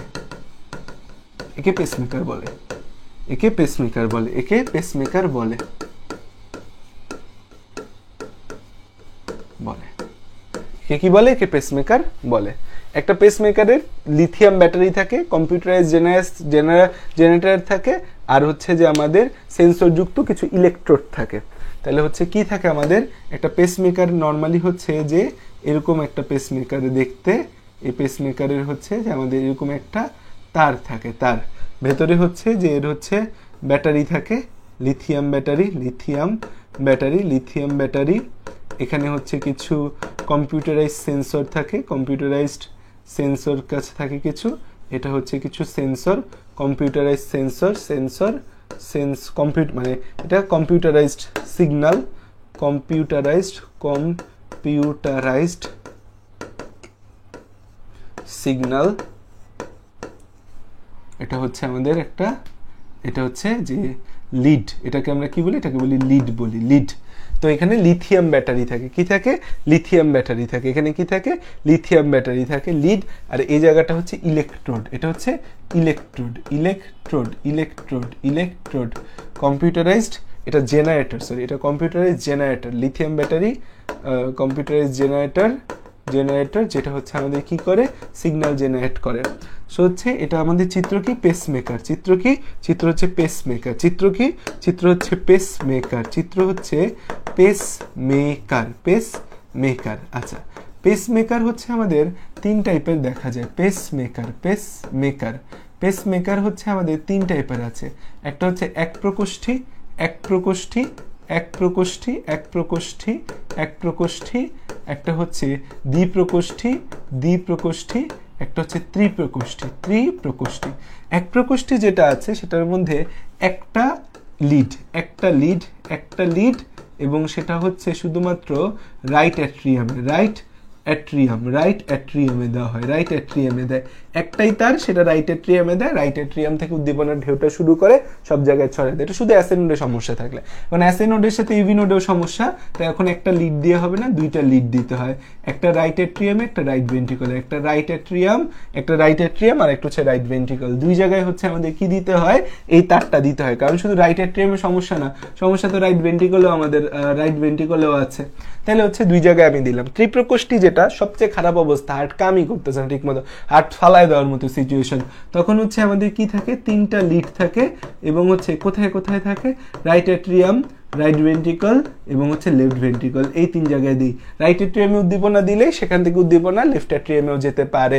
পেসমেকার বসাইতে আসলে আমাদের হার্ট কাটা লাগে না, এই জায়গায় বুকের মধ্যে একটা ফুটা করে পেসমেকার বসানো যায়। পেসমেকার বসানো হয় হচ্ছে ক্ল্যাভিকল যে বোনসটা আছে, ক্ল্যাভিকলের নিচে। পেসমেকার বসায় কোথায়, পেসমেকার ক্ল্যাভিকলের নিচে বসে। পেসমেকার বসায় হচ্ছে ক্ল্যাভিকলের নিচে, পেসমেকার বসে হচ্ছে ক্ল্যাভিকলের নিচে, ক্ল্যাভিকলের নিচে, ক্ল্যাভিকলের নিচে হচ্ছে পেসমেকার বসায়। ক্ল্যাভিকলের নিচে হচ্ছে আমাদের কি বসে, ক্ল্যাভিকলের নিচে পেসমেকার বসানো হয়। ঠিক আছে,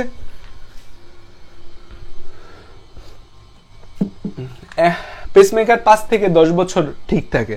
এটা পেসমেকার বসাইলে 5 থেকে 10 বছর হচ্ছে যারা ভালো থাকে, 5 থেকে 10 বছর এরা ভালো থাকে, 5 থেকে 10 বছর ভালো থাকে, 5 থেকে 10 বছর ভালো থাকে। ঠিক আছে, ওকে। এখন আসো যে আরেকটা আমাদের হচ্ছে যে অপারেশন, এই পেসমেকার বসানোর জন্য বুক কাটা লাগে না, সবচেয়ে ডেঞ্জারাস অপারেশন দুনিয়াতে হার্টের অপারেশন বলে। সো এই স্টার্নাম বরাবর কেটে এই বুকের পাঁজর, এখানে একটা মেশিন দিয়ে রিবসগুলোকে আলাদা করে হার্টটাকে বের করে।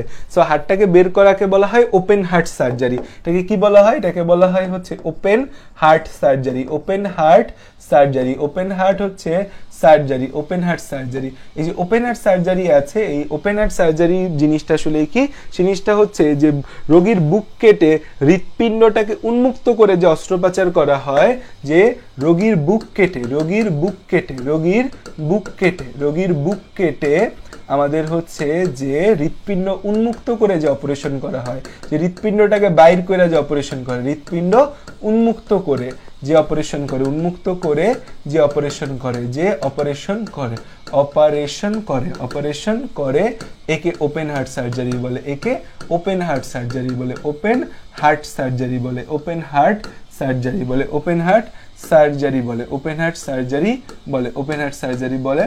সো আগে ওপেন হার্ট সার্জারি সব কিছুর জন্য করতো, পেসমেকার লাগানোর জন্য ওপেন হার্ট সার্জারি করতো, হার্টে ব্লক হয়ে গেলে ওপেন হার্ট সার্জারি করতো, সব কিছুর জন্য ওপেন হার্ট সার্জারি করতো। এখন ওপেন হার্ট সার্জারির সংখ্যা অনেক কমে গেছে, যে হার্ট ওপেন করে চিকিৎসা করা হয় এমন জিনিস অনেক কমে গেছে। শুধুমাত্র এখন করোনারি বাইপাস সার্জারির ক্ষেত্রে ওপেন হার্ট সার্জারি করে, কারণ একটা ওপেন হার্ট করে সেটাকে বন্ধ করা সেটা খুবই টাফ একটা বিষয়, এবং এখানে রোগী মারা যাওয়ার রেটটা অনেক বেশি। সো ওপেন হার্ট সার্জারি আবার 3 ভাবে করা যায়, যে ওপেন হার্ট সার্জারি 3 ভাবে করা যায়, ওপেন হার্ট সার্জারি 3 ভাবে করা যায়, ওপেন হার্ট সার্জারি হচ্ছে 3 ভাবে করা যায়। এটাকে বলা হয় যে on pump surgery, on pump surgery, on pump surgery. এখানে কি করা হয়, হার্ট বন্ধ, হার্ট অফ। এখানে হচ্ছে যে হার্টটাকে আমরা একদম টোটালি অফ করে দেই।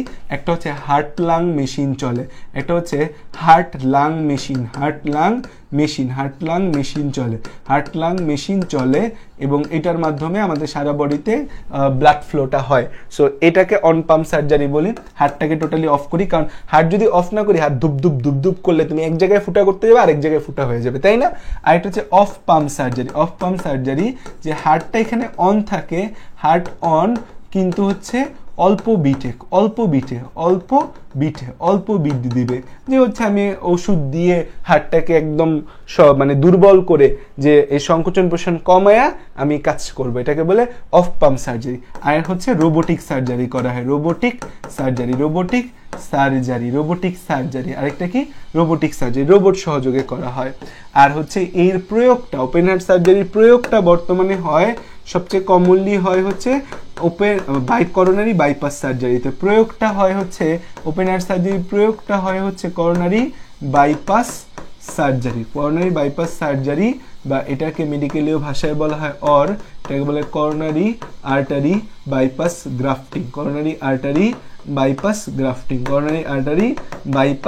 গ্রাফটিং। এই টার্মটা দেখবা যে ডাক্তাররা ব্যবহার করে, আমাদের কারো বাবা মার হয়েছে কিনা আমি জানি না, এটাকে বলে ক্যাবস বলা হয়, আল্লাহ না করুক না হোক, ঠিক আছে। আর হার্টের যে কোনো সমস্যা পুরুষে বেশি কমন, নারীদের কম কমন, কারণ পুরুষে হার্ট অ্যাটাক সবচেয়ে কমন, স্ত্রীদের হার্ট অ্যাটাক খুবই আনকমন, বাট হইলে বাঁচে না। মহিলাদের হার্ট অ্যাটাক হয় না, বাট হইলে বাঁচার রেট কম। পুরুষের হার্ট অ্যাটাক হয়, হইয়া বাইচাও যায়।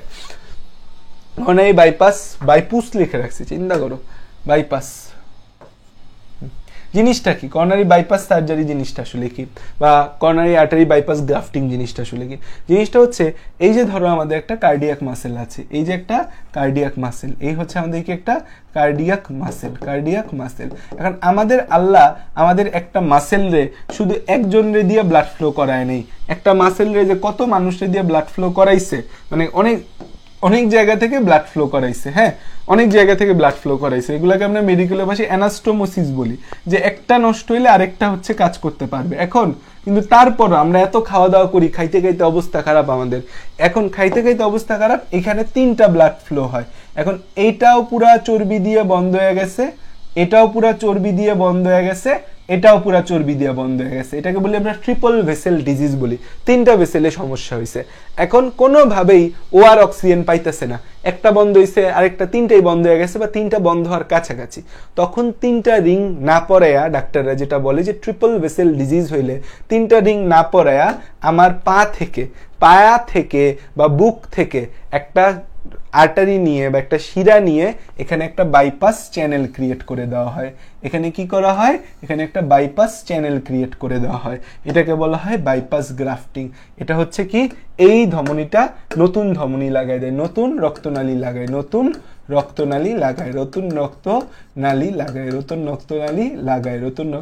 লাগায়, এটাকেই বলা হয় হচ্ছে বাইপাস গ্রাফটিং। এই যে করোনারি আর্টারি, গ্রাফট মানে কি অন্য জায়গা থেকে এনে নেওয়া, করোনারি আর্টারি বাইপাস করে আমরা গ্রাফটিং করলাম। তো এই বাইপাস গ্রাফটিং এর জন্য হচ্ছে, বাইপাস গ্রাফটিং এর জন্য রক্তনালী নেয় কোথা থেকে, গ্রাফটিং এর জন্য রক্তনালী নেয় 2 জায়গা থেকে। শেষ, আমাদের ক্লাস শেষ।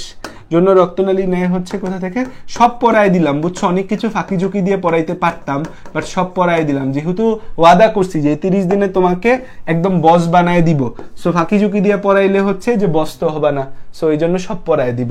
যে বাইপাস গ্রাফটিং রক্তনালী জানি, সব পড়ায় দেওয়ার পরে তোমরা করবা কি, যে হচ্ছে আমি পড়ায় দিলাম সব, কিন্তু পরে তোমরা এইচএসসির পর মেডিকেল অ্যাডমিশন কোচিং করবা অন্য ভাইয়ার কাছে, সাদাব ভাইয়ের কাছে সব পড়েই ফেলছি, যাই অন্য ভাইয়ের কাছে পড়ি, সাদাব ভাইয়ের কাছে আসবা না, জানি অনেকে কাজ করবা, আবার অনেকে বলবা যে না সাদাব ভাইয়া ভালো পড়াইছে, সাদাব ভাইয়ের কাছে বায়োলজি ঠিকঠাক মতো করছি, মেডিকেল অ্যাডমিশনের পর বায়োলজি কোচিং সাদাব ভাইয়ের কাছেই পড়ি, যেটাই করো কোনো সমস্যা নেই, আমি যেহেতু ওয়াদা করছি তোমার আমি ঠিক মতো পড়াবো, ঠিক মতো আমি পড়াই দিলাম।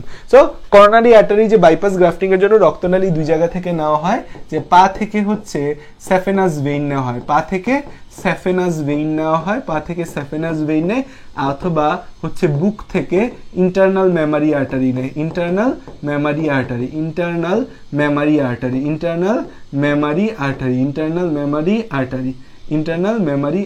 নেওয়া হয়, ঠিক আছে। ওকে, তো তাইলে আমরা হচ্ছে বাইপাস গ্রাফটিংটা বুঝে গেলাম। তো আমাদের শেষ, এখন আসো সিকিউতে। অনেক পড়াইছি, এবার এটার হচ্ছে ক খ গ গ হ, তোমরা বলো, এটার ক খ গ গ হ তোমরা বলো। এক্সামে চিত্র আঁকা লাগবে পেসমেকারের, হ্যাঁ আঁকতে হবে। এই ক খ গ গ হ বলো। আমরা এইচএসসির পর কিন্তু নতুন মেডিকেল অ্যাডমিশন ব্যাচ লঞ্চ করব। যারা এখন আমাদের আলফাতে ভর্তি হইতে পারতেছো না, যে এখন এইচএসসির জন্য পড়া লাগতেছে, এইচএসসির পর কিন্তু আমাদের নতুন ব্যাচ আসবে, মাথায় রেখো, বলে রাখলাম, ঠিক আছে? আসো এবার এটার ক খ গ ঘ ক অনেক পড়া লাইছি, এবার তোমরা উত্তর দাও, পটাপট উত্তর দাও, পটাপট চ্যাপ্টার শেষ করে ফেলি। চিত্র আঁকতে পারো না কেন? চিত্র আঁকতে বারা করছে কে? কেউ বলছে চিত্র আঁকোরা? শিখাই তো দিতেছি চিত্র আঁকতে হয় কেমনে, তারপর না পারলে কি কম, আর কিছু করার নেই। আচ্ছা আসো, যেখানে আমরা আসতেছিলাম, অ্যারিদমিয়া কি? পারি, তাই না? হৃৎপিণ্ডের কপাটিকা কি? পারি। উদ্দীপকের প্রক্রিয়াটা বর্ণনা করতে বলছে, যে নির্দিষ্ট সময় পর পর স্বয়ংক্রিয়ভাবে স্পন্দন সৃষ্টি হয়। আচ্ছা, মানুষের বক্ষগহ্বরে অবস্থিত পেরিকার্ডিয়াম দ্বারা আবৃত অঙ্গটি নির্দিষ্ট সময় পর পর স্বয়ংক্রিয়ভাবে স্পন্দন হয়। গ কি বলো তো? গ কি চাইছে? গ কি চাইছে বলো? শোনো, চিত্র আঁকা তো আমি ক্লাসে শিখাই দিচ্ছি, যেগুলো শিখাই দিচ্ছি এগুলা পারবা না? পেসমেকারের যে ছবিটা আঁকলাম, এটা আঁকতে পারবা না? এটা আঁকতে না পারলে কচু গাছ গলায় লাগায় ঘুরো, এই ছবিটা তুমি আঁকতে পারবা না? পেসমেকারের এই ছবিটা, তাহলে কচু গাছ গলায় লাগাও একটা, হচ্ছে যে সুতা দিয়া লাগায় কচু গাছ নিয়ে ঘোরো, এই ছবি যদি আঁকতে না পারো, ঠিক আছে? কচু গাছের সাথে ফাঁসি দেওয়া কিন্তু লজ্জাজনক ভাবে বুঝায়। কি কেন বলে? যে কচু গাছ লাগায় তুমি ঝুলবা, ঘুরবা সারা দেশ, যে কচু গাছ লাগায় ঝুলতেছে, এই ছবি আঁকতে না পারলে আর কি বলবো, কিছু বলার নেই। আচ্ছা, গ কি বলছে বলো? তাড়াতাড়ি বলো, উত্তর তাড়াতাড়ি বলো, তাড়াতাড়ি শেষ করি, আরেকটা অধ্যায় ধরতে হবে। আচ্ছা দেখো, এটার উত্তর, গয়ের উত্তর কিন্তু তোমরা এক একজন এক একটা দিতেছো। চিন্তা করে দেখো, প্রশ্নটা পড়ে দেখো, যে মানুষের বক্ষগহ্বরে অবস্থিত পেরিকার্ডিয়াম দ্বারা আবৃত অঙ্গটা নির্দিষ্ট সময় পরপর স্বয়ংক্রিয়ভাবে স্পন্দন সৃষ্টি করে, নিজ থেকে হার্ট স্পন্দন সৃষ্টি করে। স্বয়ংক্রিয় মানে নিজে নিজে, তাহলে এটা কি বুঝাচ্ছে? এখন তোমরা বলতেছো ব্লাড ফ্লো অফ হার্ট, এতক্ষণ পড়ানোর পর যদি এই উত্তর দাও, কষ্ট পাইলাম শুনে। ব্লাড ফ্লো অফ হার্ট চাইছে না অন্য কিছু চাইছে? চিন্তা করো, স্বয়ংক্রিয়ভাবে স্পন্দন, এখানে কিন্তু রক্ত প্রবাহ বলে নাই। রক্ত প্রবাহ বললে রক্ত প্রবাহ বলতো, এখানে বলছে হার্টের স্পন্দনের কথা বলছে, যে হার্ট এর স্বয়ংক্রিয়ভাবে স্পন্দন। তাহলে উল্লেখিত প্রক্রিয়াটা কি? উল্লেখিত প্রক্রিয়াটা কি? এটা তো মায়োজেনিক নিয়ন্ত্রণ রে বাপ্পেরা, মায়োজেনিক নিয়ন্ত্রণ, মায়োজেনিক নিয়ন্ত্রণ, মায়োজেনিক নিয়ন্ত্রণ। এটা কি আমাদের? এটা হচ্ছে মায়োজেনিক নিয়ন্ত্রণ, মায়োজেনিক নিয়ন্ত্রণ, যে আমাদের এই মায়োজেনিক যে নিয়ন্ত্রণ আছে, SA node, AV node, Purkinje fibre, bundle of কারণ স্পন্দনের কথা বলছে। স্পন্দন তৈরি হয় কোথায়? মায়োজেনিক নিয়ন্ত্রণের মাধ্যমে আমাদের স্পন্দন তৈরি হয়। হার্টবিট তৈরি হয় কিভাবে? মায়োজেনিক নিয়ন্ত্রণের মাধ্যমে। এবং এই গ না বুঝলেও ঘ দেখো, উদ্দীপকের প্রক্রিয়াটা ব্যাহত হলে কৃত্রিম যন্ত্রের মাধ্যমে অঙ্গটি স্বাভাবিক রাখা যায়। বিশ্লেষণ করো, তাইলে কি? পেসমেকার, পেসমেকারের কথা বলছে, পেসমেকারের কথা বলছে। পড়াই দিছি পেসমেকার সুন্দর করে, বই থেকে একটু সুন্দর করে একটা রিডিং মারলেই তুমি হচ্ছে পেসমেকার হচ্ছে যে পারবা, পেসমেকার, ঠিক আছে? পেসমেকার। এরপরের প্রশ্ন হচ্ছে যে, এরপরের প্রশ্ন উত্তর দাও।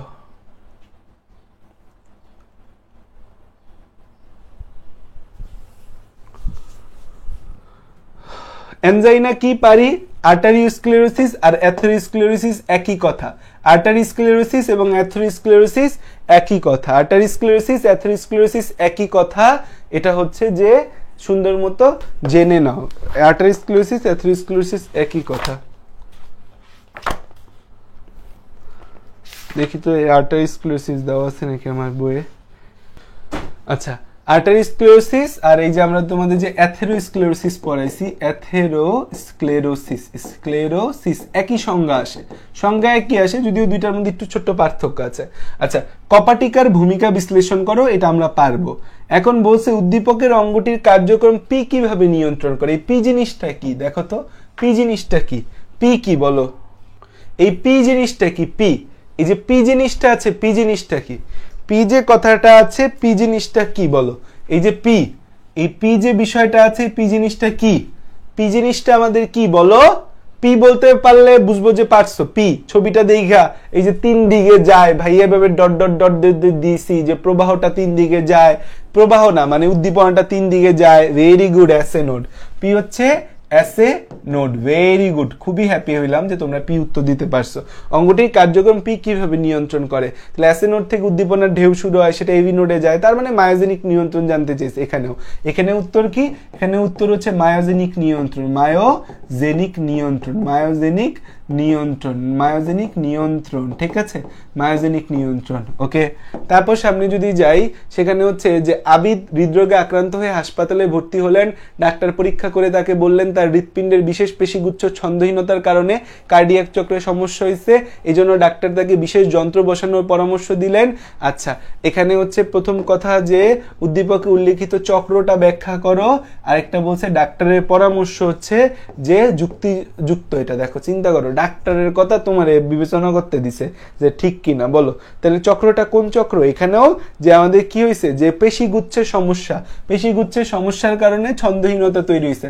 তার মানে এটাও কি আমাদের, এটাও হচ্ছে মায়োজেনিক নিয়ন্ত্রণ জানতে চাইছে, মায়োজেনিক নিয়ন্ত্রণ জানতে চাইছে। আর ডাক্তার যা কইছে ঠিকই কইছে, পেসমেকার বয়ে ঠিক হয়ে যাও। হেমাটোপয়েসিস কি আমরা জানি, এনজাইনার লক্ষণ কি জানি। বাপরে বাপ, আমরা করতে বসত এমন আর এই এলাকায় নেই। আচ্ছা, রহিম সাহেব শ্বাসকষ্ট, বুকে ব্যথা, অন্যান্য উপসর্গ নিয়ে হচ্ছে যে ডাক্তারের কাছে গেলেন। ডাক্তার বলল যে বক্ষ গহ্বরে দুই ফুসফুসের মাঝে মোচাকৃতির অঙ্গ মানে হার্টের যে রক্তনালী আছে, করোনারি ধমনী, সেই করোনারি ধমনীতে প্লাক সৃষ্টি হয়েছে। রক্ত কি, রক্ততঞ্চন বলতে কি বুঝাও? এই উদ্দীপকের অঙ্গের লম্বচ্ছেদের চিত্র আঁকো। হার্টের ছবি, এটা আমরা পারি, হার্টের ছবি এটা আমরা পারি।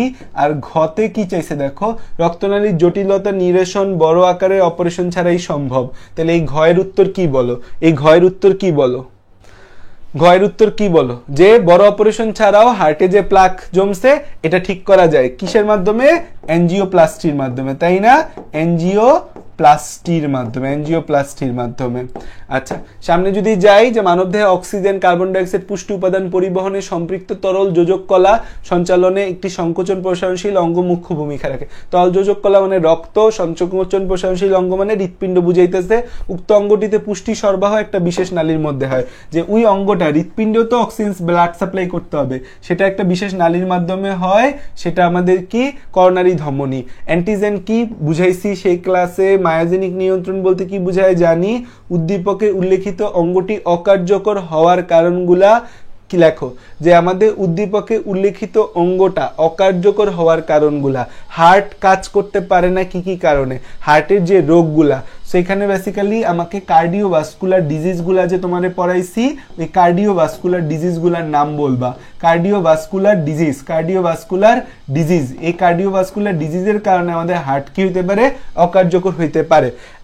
এই উদ্দীপকে উল্লেখিত অঙ্গে অক্সিজেন ও পুষ্টি উপাদান সরবরাহের কৌশল ব্যাখ্যা করো।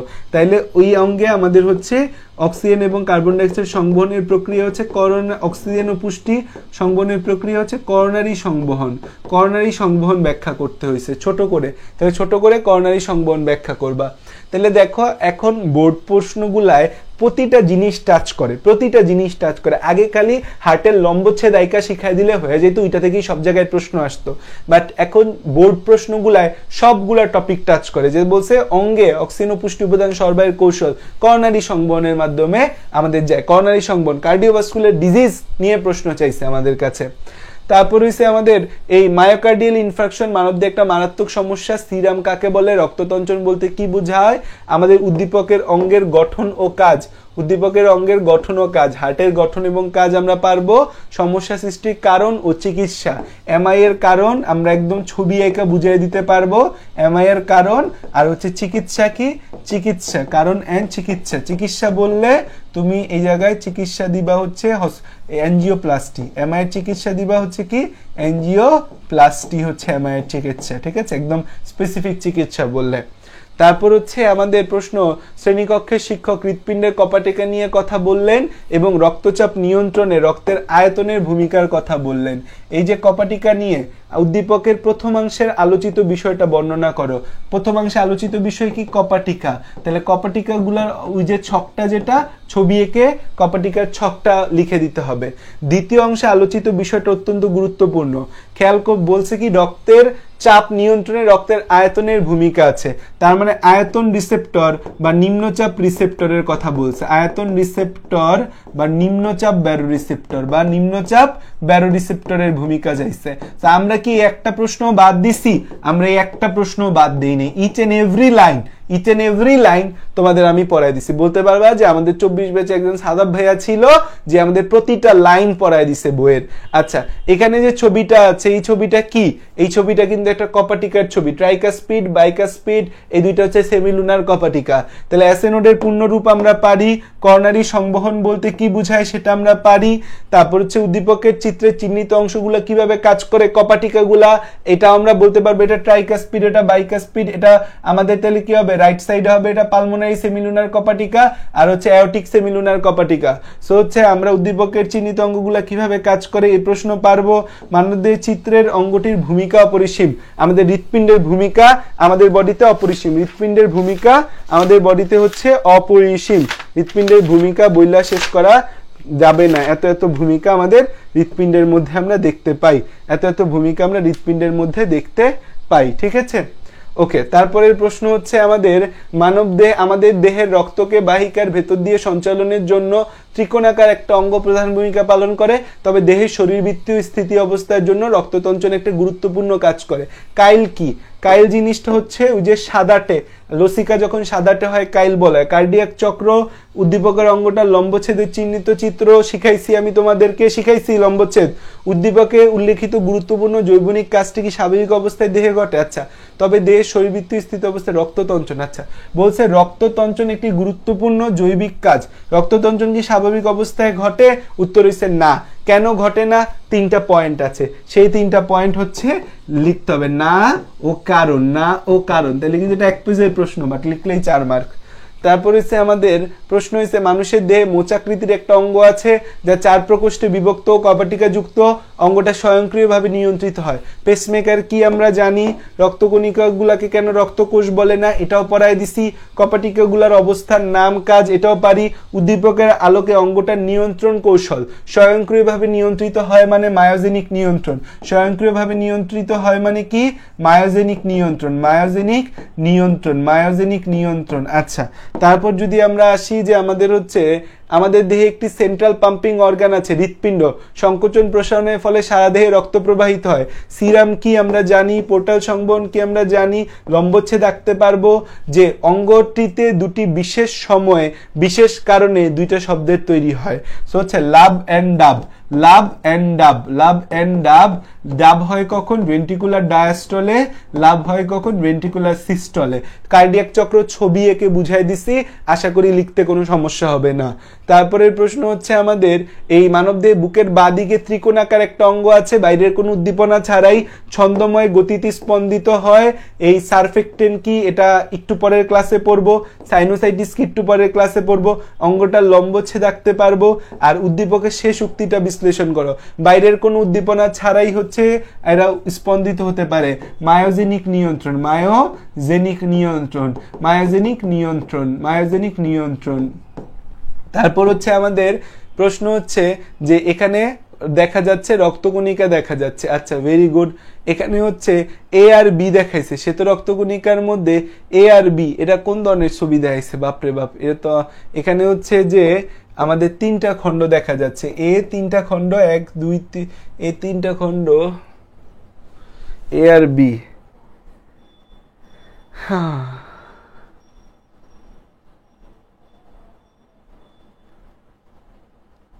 আচ্ছা, এ তো দানাদার। উদ্দীপকে উল্লিখিত এ ধরনের কণিকার গঠনগত ও কার্যগত ভিন্নতা ব্যাখ্যা করো। এ তো দানাদার বোঝা যাচ্ছে। আচ্ছা, তাহলে এ হচ্ছে আমাদের কি? এ হচ্ছে দানাদার। আচ্ছা, ভেরি গুড। এ হচ্ছে দানাদার আর বি হচ্ছে কি আমাদের অদানাদার।